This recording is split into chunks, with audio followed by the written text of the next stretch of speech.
ಪ್ರಾತಸ್ಮರಣೀಯರಾದ ಎಲ್ಲ ಬಸವಾದಿ ಶಿವಶರಣರನ್ನು ಎನ್ನರುನ್ಮಂದಿರದಲ್ಲಿ ಸ್ಥಾಪಿಸಿಕೊಂಡು ವಿಶ್ವಗುರು ಜಗಜ್ಯೋತಿ ಭಕ್ತಿ ಭಂಡಾರಿ ಅಣ್ಣ ಬಸವಣ್ಣನವರನ್ನು ಈ ಒಂದು ಶ್ರಾವಣ ಮಾಸದ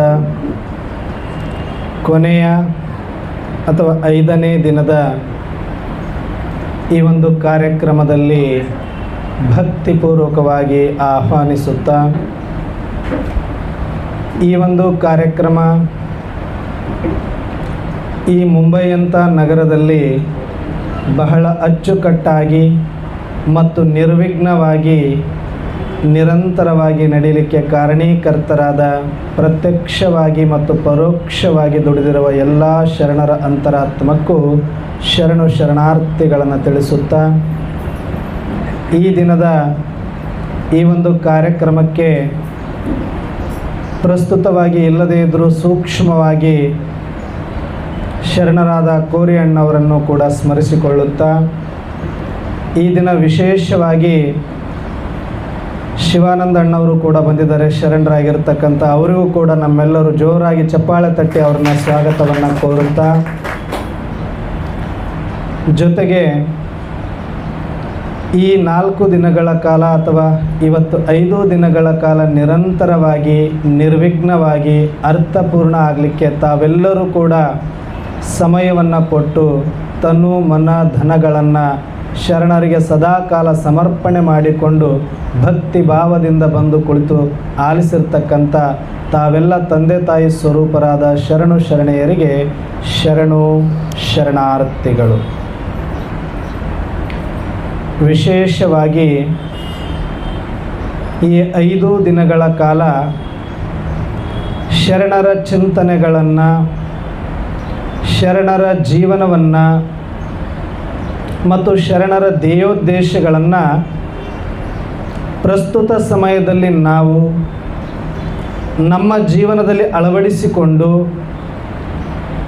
ನಮ್ಮ ಜೀವನವನ್ನು ಸಾರ್ಥಕ ಮಾಡಿಕೊಳ್ಳುವುದರ ಜೊತೆಗೆ ಬರುವ ಮುಂದಿನ ಪೀಳಿಗೆಯವರಿಗೆ ಮಾರ್ಗದರ್ಶಿಗಳಾಗಬೇಕಾದಂಥ ಜವಾಬ್ದಾರಿ ನಿಮ್ಮೆಲ್ಲರ ಮೇಲೆ ಇದೆ.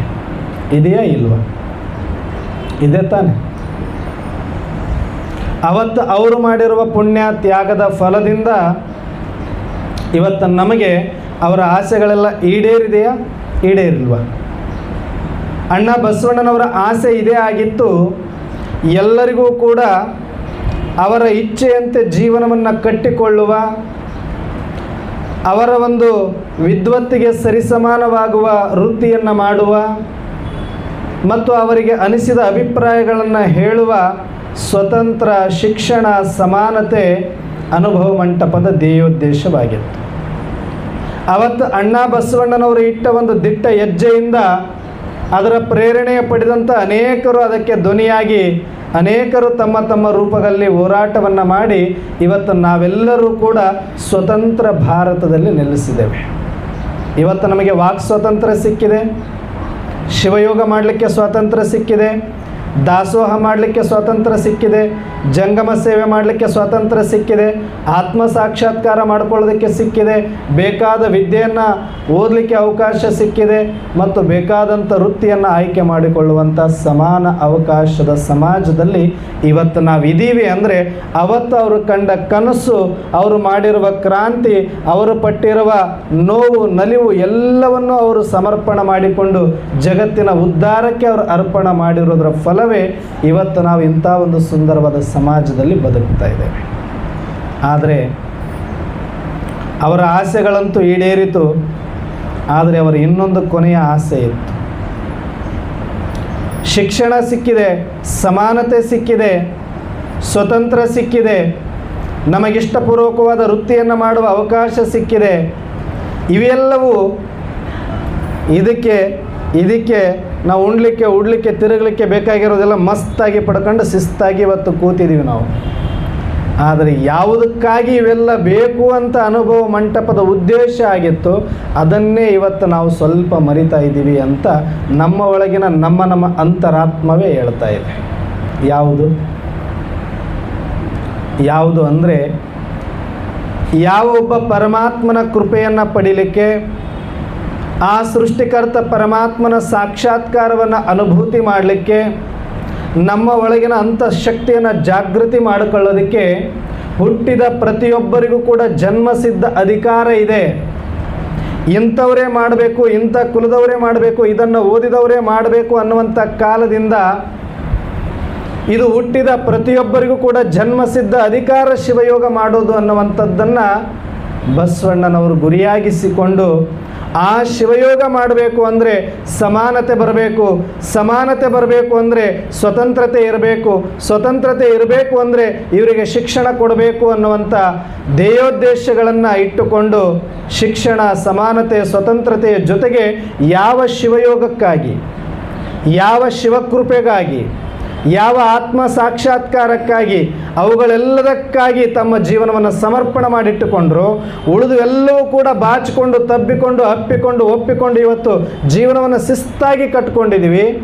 ಆದರೆ ಯಾವುದಕ್ಕಾಗಿ ಅವರು ಅವೆಲ್ಲ ಬೇಕು ಅಂದಿದ್ರು ಅದು ಒಂದನ್ನೇ ಬಿಟ್ಟು ಉಳಿದುವೆಲ್ಲನ್ನ ನಾವು ಅನುಭವಿಸ್ತಾ ಇದ್ದೀವಿ ಅಂದರೆ ಇದು ನಿಜವಾದ ಶರಣದ್ರೋಹ ಆಗಲಿಕ್ಕೆ ಮತ್ತೇನು ಬೇರೆ ಇರಲಿಕ್ಕೆ ಸಾಧ್ಯ ಇಲ್ಲ. ಇದು ಲಿಂಗದ್ರೋಹ ಆಗುತ್ತೆ, ಇದು ಶರಣದ್ರೋಹ ಆಗತ್ತೆ. ಆಗುತ್ತಾ ಆಗಲ್ವ? ಎಲ್ಲ ಅನುಭವಿಸ್ತಾ ಇದ್ದೀವ ಇಲ್ವ ನಾವು? ಆದರೆ ಎಲ್ಲಿಯ ತನಕ ನಾವು ಶರಣ ಅಂತಂದರೆ ಸಾಂಪ್ರದಾಯಿಕವಾಗಿ ನಾವು ಯಾರು ಬೇಕಾದರೂ ಶರಣರಾಗಬಹುದು. ಆದರೆ ಬರೀ ಸಾಂಪ್ರದಾಯಿಕ ಶರಣರು ಬಸವಣ್ಣನವರಿಗೂ ಬೇಕಾಗಿಲ್ಲ. ಬಸವಣ್ಣನವರಿಗೆ ಬೇಕಿದ್ದು ಸಂಸ್ಕಾರವಂತ ಶರಣರು. ನಮ್ಮ ಅಂತರಂಗ ಅದಾಗಬೇಕು, ನಮ್ಮೊಳಗಡೆ ಭಕ್ತಿ ಇರಬೇಕು, ನಮ್ಮ ಒಳಗಡೆ ಪರಮಾತ್ಮನ ಮೇಲೆ ಪ್ರೀತಿ ಇರಬೇಕು, ಜಂಗಮ ಸೇವೆ ಮಾಡಬೇಕು ಅನ್ನುವಂಥ ದಾಸೋಹ ಭಾವ ಇರಬೇಕು. ಆಗ ಮಾತ್ರ ಅಂಥ ಸಂಸ್ಕಾರ ಉಳ್ಳಂಥ ಒಬ್ಬ ಶರಣ ಇದ್ದರೆ ಸಾಕು ಅಂತ ಬಸವಣ್ಣನವರು ಹೇಳಿದರು. ಇವತ್ತು ಸಾಂಪ್ರದಾಯಿಕವಾಗಿ ನಾವು ಬೇಕಾದಷ್ಟು ಸಂಖ್ಯೆಯಲ್ಲಿ ಇವತ್ತು ಶರಣರಿದ್ದೇವೆ. ಆದರೆ ಎಷ್ಟು ಸಂಸ್ಕಾರ ನನ್ನೊಳಗಡೆ ತುಂಬಿಸಿಕೊಂಡಿದ್ದೇನೆ, ಎಷ್ಟು ಸಮಯವನ್ನು ಶಿವಯೋಗಕ್ಕಾಗಿ ಮೀಸಲಾಗಿಟ್ಟಿದ್ದೇನೆ, ಎಷ್ಟು ಆತ್ಮ ಸಾಕ್ಷಾತ್ಕಾರಕ್ಕಾಗಿ ನನ್ನ ಅಂತರಂಗದಲ್ಲಿ ತುಡಿತಾ ಇದೆ, ಎಷ್ಟು ಸಮಯವನ್ನು ನಾನು ಮೀಸಲಾಗಿಡುತ್ತೇನೆ ಅನ್ನೋ ಆಧಾರದ ಮೇಲೇ ನಿಜವಾಗಿಯೂ ಕೂಡ ಅವತ್ತು ಅವರು ಮಾಡಿರುವ ತ್ಯಾಗ, ತಪಸ್ಸು, ಹೋರಾಟದ ಏನಾದರೂ ಒಂದಷ್ಟು ಋಣವನ್ನು ತೀರಿಸಬೇಕು ಅಂದರೆ ನಾವು ದೊಡ್ಡದಾಗಿ ಏನೂ ಮಾಡಬೇಕಾಗಿಲ್ಲ. ಒಂದಷ್ಟು ಅವರು ಕಲಿಸಿಕೊಟ್ಟಿರುವ ಶಿವಯೋಗವನ್ನು ಅದನ್ನು ಅನುಭವ ನಮಗೆ ನಾವು ಮಾಡ್ಕೊಳ್ಳೋದಕ್ಕೆ, ಜಗತ್ತುದ್ಧಾರ ಮಾಡೋದು ನೆಕ್ಸ್ಟು, ನಾನಾದರೂ ಅನುಭವ ಮಾಡಬೇಕು ಅನ್ನುವಂಥ ಒಂದಷ್ಟು ಪ್ರಾಮಾಣಿಕ ಪ್ರಯತ್ನ, ಒಂದಷ್ಟು ಆಸಕ್ತಿ, ಒಂದಷ್ಟು ಸಮಯವನ್ನು ನಾವು ಮೀಸಲಾಗಿಟ್ಟರೆ ಮಾತ್ರ ಸುಸಂಸ್ಕೃತ ಶರಣರಾಗಲಿಕ್ಕೆ ಸಾಧ್ಯ. ಆಗ ಮಾತ್ರ ಏನಾದರೂ ಒಂದಷ್ಟು ತಿಳುವಳಿಕೆ ಇಲ್ಲದವರು ಬೇಡ, ನಾವೆಲ್ಲ ಶರಣರನ್ನು ಅರ್ಥ ಮಾಡಿಕೊಂಡಿರೋರು, ಶರಣರ ಕ್ರಾಂತಿಯ ಇತಿಹಾಸವನ್ನು ತಿಳಿದಿರೋರು ಅಂದಮೇಲೆ ಅಟ್ಲೀಸ್ಟ್ ನಾವಾದರೂ ಅದಕ್ಕೆ ನಿಜವಾದ ಅರ್ಥಪೂರ್ಣ ಗೌರವ ಕೊಡಬೇಕು ಅಂದರೆ ನಾವೊಂದಷ್ಟು ಶಿವಯೋಗವನ್ನು ಕಂಪಲ್ಸರಿಯಾಗಿ ಮನೆಯಲ್ಲಿ ಕನಿಷ್ಠ 1 ಗಂಟೆ ಬೆಳಿಗ್ಗೆ, ಒಂದು ಅರ್ಧ ಗಂಟೆ ಸಾಯಂಕಾಲ, ಅಥವಾ ನಿಮಗೆ ಹೆಂಗೆ ಅನುಕೂಲ ಆಗುತ್ತೋ ಹಂಗೆ 1-2 ಗಂಟೆ ಆದರೂ ಈ ಶರಣ ಚಿಂತನೆಗೆ, ಶಿವಯೋಗಕ್ಕೆ ನಾವು ಸಮಯವನ್ನು ಮೀಸಲಿಟ್ಟರೆ ಮಾತ್ರ ನಾನೊಬ್ಬ ಶರಣ ಅಂತ ಹೆಮ್ಮೆಯಿಂದ ಹೇಳ್ಕೊಳ್ಳೋದಕ್ಕೆ ಸಾಧ್ಯ ಆಗುತ್ತೆ. ಅದಕ್ಕೆ ಆ ಅರ್ಥದಲ್ಲಿ ನೋಡೋದಾದರೆ ಇವತ್ತು ನಾವು ಶರಣರು ನಮಗೆ ಬಿಟ್ಟು ಹೋಗಿರುವಂಥ ಏಕೈಕ ಬಳುವಳಿ ಅಂದರೆ ನಮಗಿರುವಂಥದ್ದು ವಚನಗಳು. ಇತಿಹಾಸಕಾರರು ಅದನ್ನು ಇತಿಹಾಸ ತಿರುಚಬಹುದು, ಮುಂದೆ ಹಿಂಗೆ ಇರುತ್ತಂತ ಹೇಳೋಕ್ಕಿಲ್ಲ ಇವತ್ತು. ಯಾಕಂದರೆ ಟೆಕ್ನಾಲಜಿ ಮುಂದುವರೆದಿದೆ, ಸ್ವತಂತ್ರ ಸಿಕ್ಕಾಪಟ್ಟೆ ಸಿಕ್ಕಾಗಿದೆ, ಬೇಕಾದವರು ಬೇಕಾದಷ್ಟು ಬುದ್ಧಿ ಓಡಿಸ್ತಾ ಇದ್ದಾರೆ. ನಾಳೆ ಇತಿಹಾಸ ಇವತ್ತಿದ್ದಂಗೆ ನಾಳೆ ಇರಲಿಕ್ಕಿಲ್ಲ ಇದು. ಆದರೆ ಇವತ್ತು ಉಳ್ಕೊಂಡಿರುವಂಥ ಆ ಶರಣರನ್ನ ಅರ್ಥ ಮಾಡ್ಕೊಳ್ಳೋದಕ್ಕೆ ನಮಗೆ ದಿಕ್ಸೂಚಿಯಾಗಿ ತೋರಿಸ್ಲಿಕ್ಕೆ ಇರುವಂಥ ಏಕೈಕ ಒಂದು ಭಂಡಾರ ಅಂದರೆ ವಚನ ಭಂಡಾರ ನಮಗಿರೋದು. ವಚನಗಳು ಎಷ್ಟು ಸಾಧ್ಯ ಆಗುತ್ತೋ ಅಷ್ಟು ಪ್ರತಿದಿನ ಒಂದಷ್ಟು ವಚನಗಳನ್ನು ಹೇಳೋದು, ಕೇಳೋದು, ಹೇಳ್ತಾ ಹೇಳ್ತಾ ಕೇಳ್ತಾ ಕೇಳ್ತಾ ಒಂದಷ್ಟು ಅನುಭವದೊಳಗಡೆ ಇಳಿಯೋದು. ಇಷ್ಟು ಮಾಡಲಿಕ್ಕೆ ನಮಗೆ ಸ್ವತಂತ್ರ ಇದೆಯಾ ಇಲ್ವಾ? ಇದೆ, ಸ್ವತಂತ್ರ ಇದೆ ಇವತ್ತು. ಆದರೆ ಸಮಯ ಇದೆಯಾ ಇಲ್ಲ ಅನ್ನೋದು ಡೌಟ್ ನನಗೆ. ಮುಂಬೈಯಲ್ಲಿರೋರಿಗೆ ಸಮಯ ಜಾಸ್ತಿ ಇದೆಯಾ? ಯಾಕಂದರೆ ನೆವರ್ ಸ್ಲೀಪ್ ಮುಂಬೈ ಅಂತ ಹೇಳ್ತಾ ಇದ್ದಾರೆ. ಬಹುಶಃ ನಮಗೆಲ್ಲ 12 ಗಂಟೆ ಇದ್ದರೆ ನಿಮ್ಗೆ 24 ಗಂಟೆ ಕೊಟ್ಟಿದ್ದಾನೆ ಭಗವಂತ. 24 ಗಂಟೆನೂ ಕೂಡ ನೀವು ಎಚ್ಚರ ಇರ್ಬೋದು. ಶಿವಯೋಗ ಹಗಲು ರಾತ್ರಿ ಮಾಡಿದ್ರೆ ಯಾರು ಕೇಳೋರಿಲ್ಲ. ಇಲ್ಲಿ ನಮ್ಮಲ್ಲಿ 8 ಗಂಟೆ ಆದರೂ ಸೌಂಡ್ ಮಾಡೋಂಗಿಲ್ಲ ಅಂತಾರೆ. ಇಲ್ಲ ಹಂಗಿಲ್ಲ, 2 ಗಂಟೆವರೆಗೂ ಬೇಕಾದಂಗೆ ಸೌಂಡ್ ಮಾಡ್ಬೋದು ನೀವು. ಯಾಕಂದರೆ 24 ಗಂಟೆ ಪೂರ್ತಿಯಾಗಿ ಕೊಟ್ಬಿಟ್ಟೆ. ಯಾಕಂದರೆ ಫಸ್ಟ್ ಮುಂಬೈಯಿಂದನೇ ಸಂಪನ್ನ ಆಗಬೇಕು ಶರಣರು ಅಂತ. ಆಗ್ತೀರಾ? ಒಂದ್ಸಲಿ ಜೋರಾಗಿ ಚಪ್ಪಾಳೆ ತಟ್ಟೋಣ ಮುಂಬೈಯವರಿಗೆ ಮತ್ತೆ. ಯಾಕಂದರೆ ನಿಮಗೆ ಸಮಯ ಜಾಸ್ತಿ ಸಿಕ್ಕಿದೆ. ಸಮಯ ಇಲ್ಲ ಅಂತ ಹೇಳಂಗೇ ಇಲ್ಲ. ನೀವು ಹಗಲು ರಾತ್ರಿ ಒಂದೇ ನಿಮಗೆ ಮಾಡ್ತೀರಲ್ವಾ?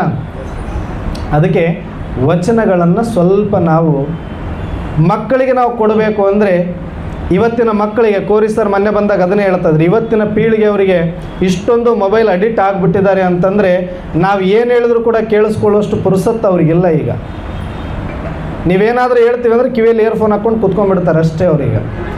ಆ ಪರಿಸ್ಥಿತಿ ಇವತ್ತು ಬಂದಾಗಿದೆ. ಅಂದಮೇಲೆ ಇವತ್ತಿನ ಜನ್ರೇಷನ್ ಹೆಂಗಿದೆ ಗೊತ್ತಾ? ನೀವಿದ್ದಷ್ಟು ನಾವಿದ್ದಷ್ಟು ಈಗ ಮುಂದೆ ಬರುವಂಥ ಪೀಳಿಗೆಯವರು ಕಡಿಮೆ ಏನಿಲ್ಲ. ಅವರು ಇನ್ನು ಅಡ್ವಾನ್ಸ್ ಇದ್ದಾರೆ ಅವರು ಎಲ್ಲದರಲ್ಲೂ ಕೂಡ. ನಮಗೆ ಕಷ್ಟಪಟ್ಟಷ್ಟು ಬಸವಣ್ಣನವರು ನಾವು ಈಗಿನವರಿಗೆ ಕಷ್ಟಪಡೋದು ಬೇಕಾಗಿಲ್ಲ. ಎಲ್ಲ ಈಗ ರೆಡಿಮೇಡ್ ಇದ್ದಾರೆ ಅವರು. ಜಸ್ಟ್ ಅವ್ರಿಗೆ ಏನು ಕೊಡಬೇಕಂದ್ರೆ ಟಚಪ್ ಕೊಟ್ಟರೆ ಸಾಕು, ಪಾಲಿಸಿಂಗ್ ಆಗಿಬಿಡ್ತಾರೆ ಅವರು. ಅಷ್ಟು ಶಾರ್ಪ್ ಇದೆ ಅವ್ರ ಮೈಂಡಿಗೆ. ಯಾಕಂದರೆ ವಿಜ್ಞಾನ ಅಷ್ಟು ಬೆಳೆದಿದೆ, ಗಣಿತ ಅಷ್ಟು ಬೆಳೆದಿದೆ, ತಂತ್ರಜ್ಞಾನ ಬೆಳೆದಿದೆ. ಅದೆಲ್ಲದರ ಫಲವಾಗಿ ಅವರ ಬುದ್ಧಿಯು ಕೂಡ ಈಗ ಚುರುಕಾಗಿದೆ. ಅವತ್ತು ನಾವು ಒಂದು ವಚನ ಕಲಿಬೇಕು, ಒಂದು ವಚನದ ಅರ್ಥ ತಿಳ್ಕೊಳ್ಬೇಕು ಅಂದರೆ ಸಾಕಷ್ಟು ದಿನಗಳ ಅಧ್ಯಯನ ಮಾಡಬೇಕಾಗಿತ್ತು. ಸುಮಾರು ಶರಣರ ಹಿಂದೆ ಒಡನಾಟದಲ್ಲಿ ಓಡಾಡಬೇಕಾಗಿತ್ತು. ಆದರೆ ಇವತ್ತು ಅಷ್ಟು ಕಷ್ಟಪಡಬೇಕಾಗಿಲ್ಲ. ವಿಜ್ಞಾನ ಇವತ್ತು ನಮಗೆ ಸಹಯೋಗ ಕೊಟ್ಟಾಗಿದೆ. ಹಾಗಾಗಿ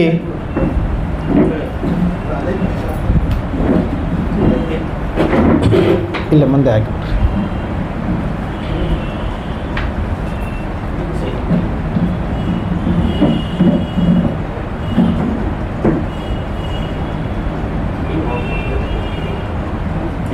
ಅಣ್ಣವರು ಕೂಡ ಈಗ ಈ ಒಂದು 5ನೇ ದಿನದ ಕಾರ್ಯಕ್ರಮದಲ್ಲಿ ಶರಣರು ಬಂದಿದ್ದಾರೆ. ಜೋರಾಗಿ ಚಪ್ಪಾಳೆ ತಟ್ಟಿ ಅವರನ್ನು ಕೂಡ ನಾವು ಸ್ವಾಗತ ಕೋರೋಣ. ಹಾಗಾಗಿ ಇವತ್ತಿನ ಮಕ್ಕಳ ಬಗ್ಗೆ, ಇವತ್ತಿನ ಯುವಕರ ಬಗ್ಗೆ ಜಾಸ್ತಿ ನಾವು ಕಾಳಜಿ ತಗೊಳ್ಬೇಕಾಗಿಲ್ಲ.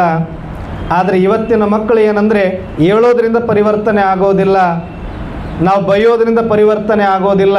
ಯಾಕಂದರೆ ನಮಗಿಂತ ಎಲ್ಲದರಲ್ಲಿ ಒಂದು ಹೆಜ್ಜೆ ಬುದ್ಧಿವಂತರಾಗ್ಬಿಟ್ಟಿದ್ದಾರೆ ಈಗ ಅವರು. ಇತಿಹಾಸ ಅಂದರೆ ನಮ್ಮ ಬಾಯಲ್ಲಿ ಕೇಳಿ ತಿಳ್ಕೊಳ್ಳೋಷ್ಟು ವ್ಯವಧಾನ ಇಲ್ಲ. ಸುಮ್ಮನೆ ಗೂಗಲ್ ಸರ್ಚ್ ಮಾಡ್ತಾರೆ, ಅಣ್ಣ ಬಸವಣ್ಣ ಅಂತ ಹೊಡೆದ್ರೆ ಬಂತೀಗೆಲ್ಲ ಅವರು ವಿತಿನ್ ಸೆಕೆಂಡಲ್ಲಿ ಡೌನ್ಲೋಡ್ ಮಾಡ್ಕೊಂಡ್ಬಿಡ್ತಾರೆ ಅವರು. ಅವತ್ತು ನಾವು ಇಷ್ಟೆಲ್ಲ ವಚನಗಳನ್ನು ಸಂಗ್ರಹ ಮಾಡಿ ಕಟ್ಟು ಹಿಡ್ಕೊಂಡು ಅವತ್ತೆಲ್ಲ ಹರಡೇಕರ್ ಮಂಜಪ್ಪ ಅವರು ಅಥವಾ ಎಲ್ಲ ಶರಣರು ಎಷ್ಟೆಲ್ಲ ಕಷ್ಟಪಟ್ಟು ಎಕ್ಕಿ ತೆಗೆದು ಏನೆಲ್ಲ ಮಾಡಿ ಆ ಪುಣ್ಯಾತ್ಮರ ಫಲದಿಂದ ಇವಾಗ ಬಂದದು ಟೆಕ್ನಾಲಜಿ ಸಿಕ್ಕಾಗಿದೆ. ಇವತ್ತು ಒಂದು ಬಟನ್ನಲ್ಲಿ ಎಲ್ಲವೂ ಕೂಡ ದೊರೆಯುವಂಥ ಅವಕಾಶಗಳಿದೆ. ಆದರೆ ಇವತ್ತು ನಾವು ಜವಾಬ್ದಾರಿ ಮುಗಿತಾ ಅಂದರೆ ಇಲ್ಲ, ಇನ್ನೂ ಜಾಸ್ತಿ ಆಗಿದೆ. ಯಾಕೆ ಅಂದರೆ ಯಾವುದು ಬಹಳ ಸುಲಭವಾಗಿ ಸಿಗುತ್ತೋ ಅದರ ವ್ಯಾಲ್ಯೂ ಭಾಳ ಈಸಿಯಾಗಿ ಗೊತ್ತಾಗೋದಿಲ್ಲ. ಅವತ್ತು ಯಾವುದಾದ್ರೂ ಒಂದು ವಚನ ಅದರ ಅರ್ಥ ಕಲಿಬೇಕು ಅಂದರೆ ಒಬ್ಬ ಶರಣನ ಹಿಂದೆ ಬೀಳಬೇಕಾಗಿತ್ತು, ಆತನ ಸೇವೆ ಮಾಡಬೇಕಾಗಿತ್ತು, ಇಲ್ಲ ಆತನ ಮಾರ್ಗದಲ್ಲಿ ನಡೆದು ಎಷ್ಟೋ ದಿನಗಳ ಅನುಭವ ಆದ ಮೇಲೆ ಒಂದು ವಚನದ ಅರ್ಥ ನಮಗೆ ಸಿಗಲಿಕ್ಕೆ ಸಾಧ್ಯ ಇತ್ತು. ಆದರೆ ಇವತ್ತು ಹಂಗಿಲ್ಲ. ಸಾಕಷ್ಟು ಬರಹಗಾರರು, ಸಾಕಷ್ಟು ಸಾಹಿತಿಗಳು, ಸಾಕಷ್ಟು ಶರಣರು ತಮ್ಮ ಅಭಿಪ್ರಾಯಗಳನ್ನು ಹಂಚಿಕೊಂಡು ಆಲ್ರೆಡಿ ಟೆಕ್ನಾಲಜಿಯಲ್ಲಿ ಇಟ್ಟುಬಿಟ್ಟಿದ್ದಾರೆ. ಈಗ ಸುಮ್ಮನೆ ಒಂದು ಬಟನ್ ಪ್ರೆಸ್ ಮಾಡಿದರೆ ಬಂದುಬಿಡುತ್ತೆ. ಹಾಗಾಗಿ ಇವತ್ತು ಪರಿಶ್ರಮ ಇಲ್ಲದೆ ಸಿಗುವಂಥ ಈ ಜ್ಞಾನದ ವ್ಯಾಲ್ಯೂ ಕೂಡ ಅವ್ರಿಗೆ ಸಿಗುತ್ತೆ ಅನ್ನೋದು ಗ್ಯಾರಂಟಿ ಇಲ್ಲ. ಭಾಳ ಈಸಿ ಆಗೋಗಿದೆ ಈಗ. ಆದರೆ ಇವತ್ತು ಅದಕ್ಕೆ ಹೇಳೋದ್ರಿಂದ ಕೇಳೋದ್ರಿಂದ ಇವತ್ತಿನ ಪೀಳಿಗೆ ಪರಿವರ್ತನೆ ಆಗೋದಿಲ್ಲ. ಅವರೇನಾದರೂ ಪರಿವರ್ತನೆ ಆಗಬೇಕು ಅಂದರೆ ಅವರು ಪರಿವರ್ತನೆ ಆಗೋದು ಒಂದರಿಂದ ನೋಡಿ ಮಾತ್ರ ಚೇಂಜ್ ಆಗ್ತಾ ಇದ್ದಾರೆ. ಈಗ ಅವರು ಮನೆಯಲ್ಲಿ ನಾವಿರ್ಬೋದು, ಇಲ್ಲ ಒಂದು ಅನುಭವದಲ್ಲಿ ನಾವಿರ್ಬೋದು, ಒಂದು ಶರಣ ಸಂಘದಲ್ಲಿ ಇರ್ಬೋದು, ನಮ್ಮನ್ನು ನೋಡ್ತಾರೆ ಇವತ್ತು ಮಕ್ಕಳು. ನಾವೇನು ಹೇಳ್ತೀವಿ ಅನ್ನೋದು ಕೇಳೋದಿಲ್ಲ, ನಾವು ಹೆಂಗಿದ್ದೀವಿ ಅನ್ನೋದು ನೋಡಿಬಿಟ್ಟು ಆಮೇಲೆ ಅವ್ರು ಅಡಾಪ್ಟ್ ಮಾಡ್ಕೊಳ್ಳೋಕ್ಕೆ ಟ್ರೈ ಮಾಡ್ತಾರೆ. ಬರೀ ಭಾಷಣ ಕೆಲಸಕ್ಕೆ ಬರೋದಿಲ್ಲ, ಬರೀ ಪ್ರವಚನ ಕೆಲಸಕ್ಕೆ ಬರೋದಿಲ್ಲ, ಬರೀ ವಚನಗಳು ಇವತ್ತು ಹೇಳಿದ್ರೆ ಅವರಿಗೆ ಸಾಕಾಗೋದಿಲ್ಲ. ನೀವು ಹೆಂಗಿದ್ದೀರಿ? ಈಗ ನಮಗಿಂತ ನಿಮ್ಗೆ 20 ವರ್ಷ 30 ವರ್ಷ ಜಾಸ್ತಿ ಇದೆ ಮಮ್ಮಿ ಡ್ಯಾಡಿಗೆ. ನೀವು ಅವತ್ತಿಂದ ಬಸವಣ್ಣವ್ರದ್ದು ಓದ್ತಾನೆ ಬಂದಿದ್ದೀರಿ, ಲಿಂಗ ಪೂಜೆ ಮಾಡ್ತಾನೆ ಬಂದಿದ್ದೀರಿ. ನಿಮ್ಮಲ್ಲೆಷ್ಟು ಕೋಪ ಕಡಿಮೆಯಾಗಿದೆ? ನೀವೆಷ್ಟು ಶಾಂತವಾಗಿದ್ದೀರಿ? ನೀವೆಷ್ಟು ಸಂಯಮದಿಂದ ವರ್ತನೆ ಮಾಡ್ತಾ ಇದ್ದೀರಿ?